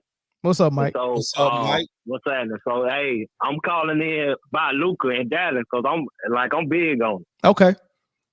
And so I watched the game tonight. You know, they got blowed out once Luka got off the ball. Luka don't need to be trying to show everybody that he need to stay off the ball and all that. No, he need to dominate it because he's the best player in the league. Well, hold on. Hold on. Like the 90s in 2000. Let me finish. All right, go ahead, Mike. I'll let you finish. Go ahead, Mike. Do your thing. I like the 90s and 2000s also, you know, but that's not what we had with the game today. Well, all right. Well, first of all, Mike, let me say this. First of all, I don't give a piss about nothing but the Tide. Number one. I don't give a piss about nothing. Right. That's number one. Number two is when you're running an offense that's not conducive to winning championships, you can't make an excuse to stay in that offense because when you get out of it the first time, you see some growing pains. You're gonna need, like right now, this team is constructed around playing Luka ball, and the players have been playing Luka ball for 3 years. Just taking Luka off the ball is not going to all of a sudden make that offense look great for a couple of reasons. Number one, because Luka don't have nothing that he can do at an elite level without the ball. So he becomes a liability when he don't have the ball. He has to up his skill set up, and the team has to develop an offense with Luka off the ball. That's gonna take time. I don't disagree with none of that. But what I'm saying is, if I believe is your skills is your skills. Ain't too many players developing other skills. If Luka can only play with the ball and he the best player in the league, let him play with the ball. Kyrie dominate off the ball. PJ Washington tonight was just breaking up the place. He the one got to step up when he wide open and be aggressive and make the plays and make the shots. And like the Boston assist, the reason why Boston keep going home in the playoffs, all those assists was on jump shots. Those ain't no real assists. They were just contested three-pointers. They were just making them tonight. But playoff time, the reason why they keep going home, they don't make them. Hey, man, they went to the finals, big dog, and they played very well in the finals. And they lost. They lost missing jump shots. Okay. Like Tatum, they could have easily kept going to the hole on the Warriors, but they settled for jump shots. The Heat last year, they had games where they lost where they were taking like 50-some threes in the game. I don't know, man. I don't think anybody had it on their bingo board for Miami to beat Denver last year anyway. No, I didn't either. That no wasn't lie, on the Mike, plan man, at that's all. an interesting point of view. For Miami to beat Boston? No, Denver. No, I'm talking about Miami beating Boston. No, Miami put out Boston last year. They had games where they was taking 50-some threes. Like, that's why they keep going home. They just made their shots tonight. Right. So look. So in relation to your Dallas opinion, right? So when Boston shoot 53s and they're not falling, they lose. Right now, would you take a Boston Celtics fan calling in and saying, well, Boston only took 15 threes today and they lost, so we got to go back to taking 53s? Is that fair? Because what you said with Dallas is, as soon as we go off the ball playing against the best team in the league, we lose, right? So let's just keep Luke on the ball. You see how that's equivalent? I kind of see that, but I don't want to get it misconstrued what I'm saying. Like, I understand it's hard to win that way, but LeBron got 4 rings on it. He had the former super team. He had the former super team to get it, and LeBron is a lot better than Luka when he was in his prime. Yeah. So Luka and LeBron played defense. So Luka would have to play defense, be as good as LeBron and former super team if he want to get a championship. Now, if he want to get a championship with a regular squad, I suggest him play a better style of offense. Yeah, and be able to jump over a phone book. As far as the championship, I think Dallas is another wing away, and then they'll win the West. Man, they've been 2 years away from 2 years away. Hey, but look, I'm gonna keep calling the show every time I hear Luke and Dallas coming up because I want to be known when they make a run in the playoffs. Okay, I appreciate that. You know what? Hey, just for you, Mike. I'm when the playoffs come, I'm doing post games after every game. Hey, Mike, especially the ones that Luke would get clapped in. Man. Mike, Thanks for the call. We really appreciate the call, man, and that right there is where the Henry Ruggs, bro. But Mike, keep that same energy if they get bounced at any point in the playoffs before the Western Conference Finals. I don't know, man. The league might carry them. The league might carry. Hey, we got one more caller from Louisiana. Then we'll end it. What's up? What's up, fellas? What's up, Mayor? What's good? What's good? This H-Town, man. What's up? Hey, man, text me your name after you get off. I did from the last show. Did you? But check this out. Yeah. Mayor, fellas, I told y'all Dallas ain't no dude nothing with the coach, man. Y'all just had a show where we was talking about Dallas. When y'all say they need a point guard. We were talking about Dallas needed a point guard? Yeah, it need to be somebody other than Luka. Yeah. But I think this year Boston got it. You know, they got enough tools to get by, man. They've been knocking on the door too long. Yeah, what you think? I agree. All they got to do is stay healthy. That's it, and continue playing good basketball.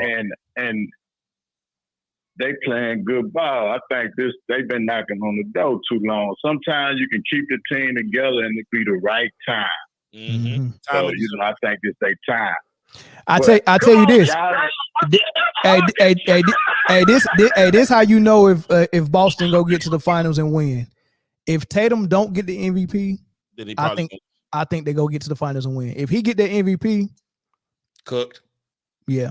Yeah. He ain't gonna make it to the finals. Check this out. On the West, y'all ain't talking about OKC got a good record, but we haven't saw them in no playoff game. You know, the best out of 7. I think OKC a fluke.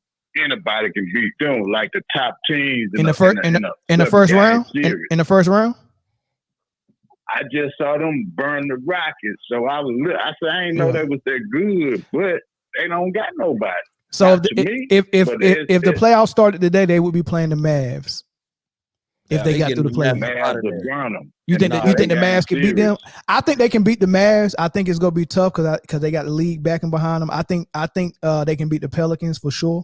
Yeah. I think they can beat the Kings. They can beat everybody below them except the Warriors and the Lakers. Coaches. No, they can beat the Lakers. They can beat the Lakers. They can mess with the Warriors and the Lakers.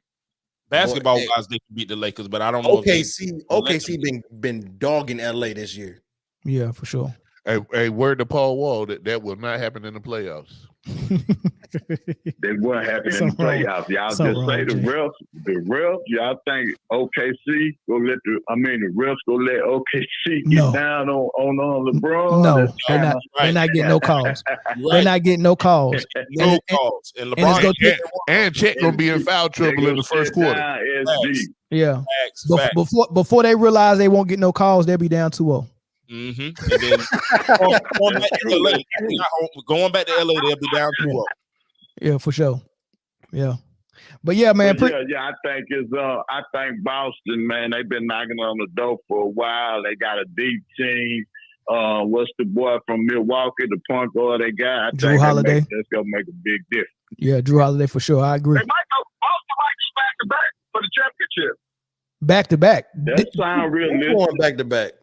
Yeah, Boston might go back to back. If they win this year, they'll probably win next year. Yeah, if KD go join them. Yeah, that's gonna be. Who are you talking about? He's my Boston. Check this out. Yeah, with Phoenix, I really think Chris Paul would have made a hell of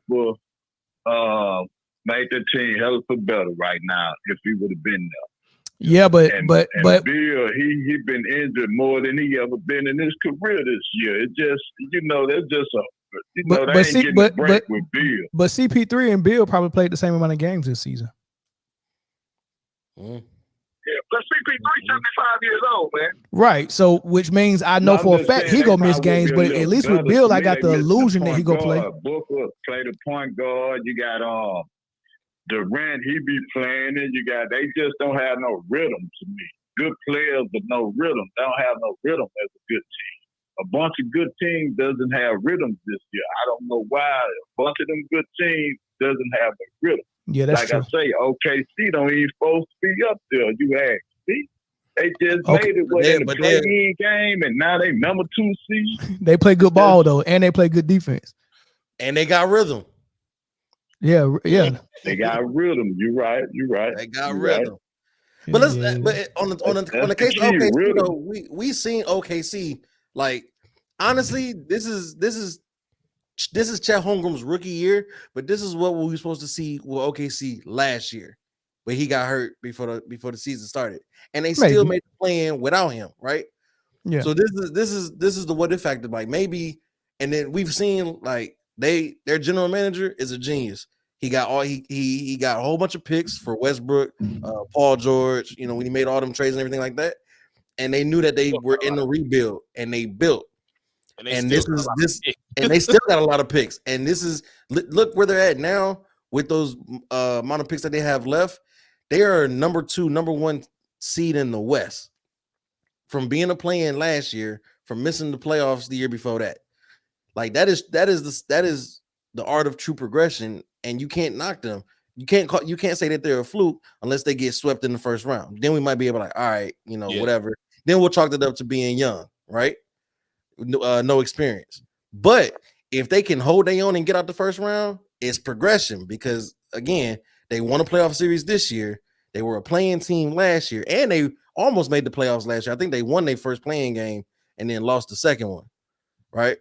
So OKC is I can't knock them. I can't sleep on them. And I got them coming out the first round for sure. No matter who they go. I hope so. Lakers, hey, well, H-Town, we go clear the phone lines. We almost at 3 hours. We were supposed to end this at 2 hours. One more thing, y'all. Oh, one more thing. Go ahead. We go ahead. One more thing. Denver Murray is not healthy. Denver got wait, hold on, H-Town. Wait, hold on, H-Town. That one more thing gonna turn into a conversation, man. Y'all trying to keep us for 3 hours. Look, we know it's real. I know. Hey, you can't. But H-Town, you can't do that to us, man. H-Town, you can't do that to us, man. Because if you say something, we gonna respond to it. Chris said 3 hour super show. I said that. Hey, man, the super show. Hey, y'all better be like that. I know, right? Look, that's why I say it's Boston Hill. If Murray ain't right, 3 hours. I ain't food yet. I know, right? After party in the member is gonna be for members only, man. We gonna start a new stream. Hey, nah, H-Town, let me clear the town. I'm gonna clear the line. I don't even know what he gonna do. Y'all have a Let me clear the town. All right, thanks. You too, man. Hey, look. And that right there is where the chameleon there. Stop it. Look, listen, y'all. The goal is 2 hours for us. We be trying to get it in 2 hours. And we getting worse and worse every show, man. Yeah, so, but the good thing is y'all been rocking with us the whole time. It's kind of hard to end it when y'all here. The chat like they like podcasting. They love us, man. They want as much as we giving them. So what? Pause. That's crazy. Pause.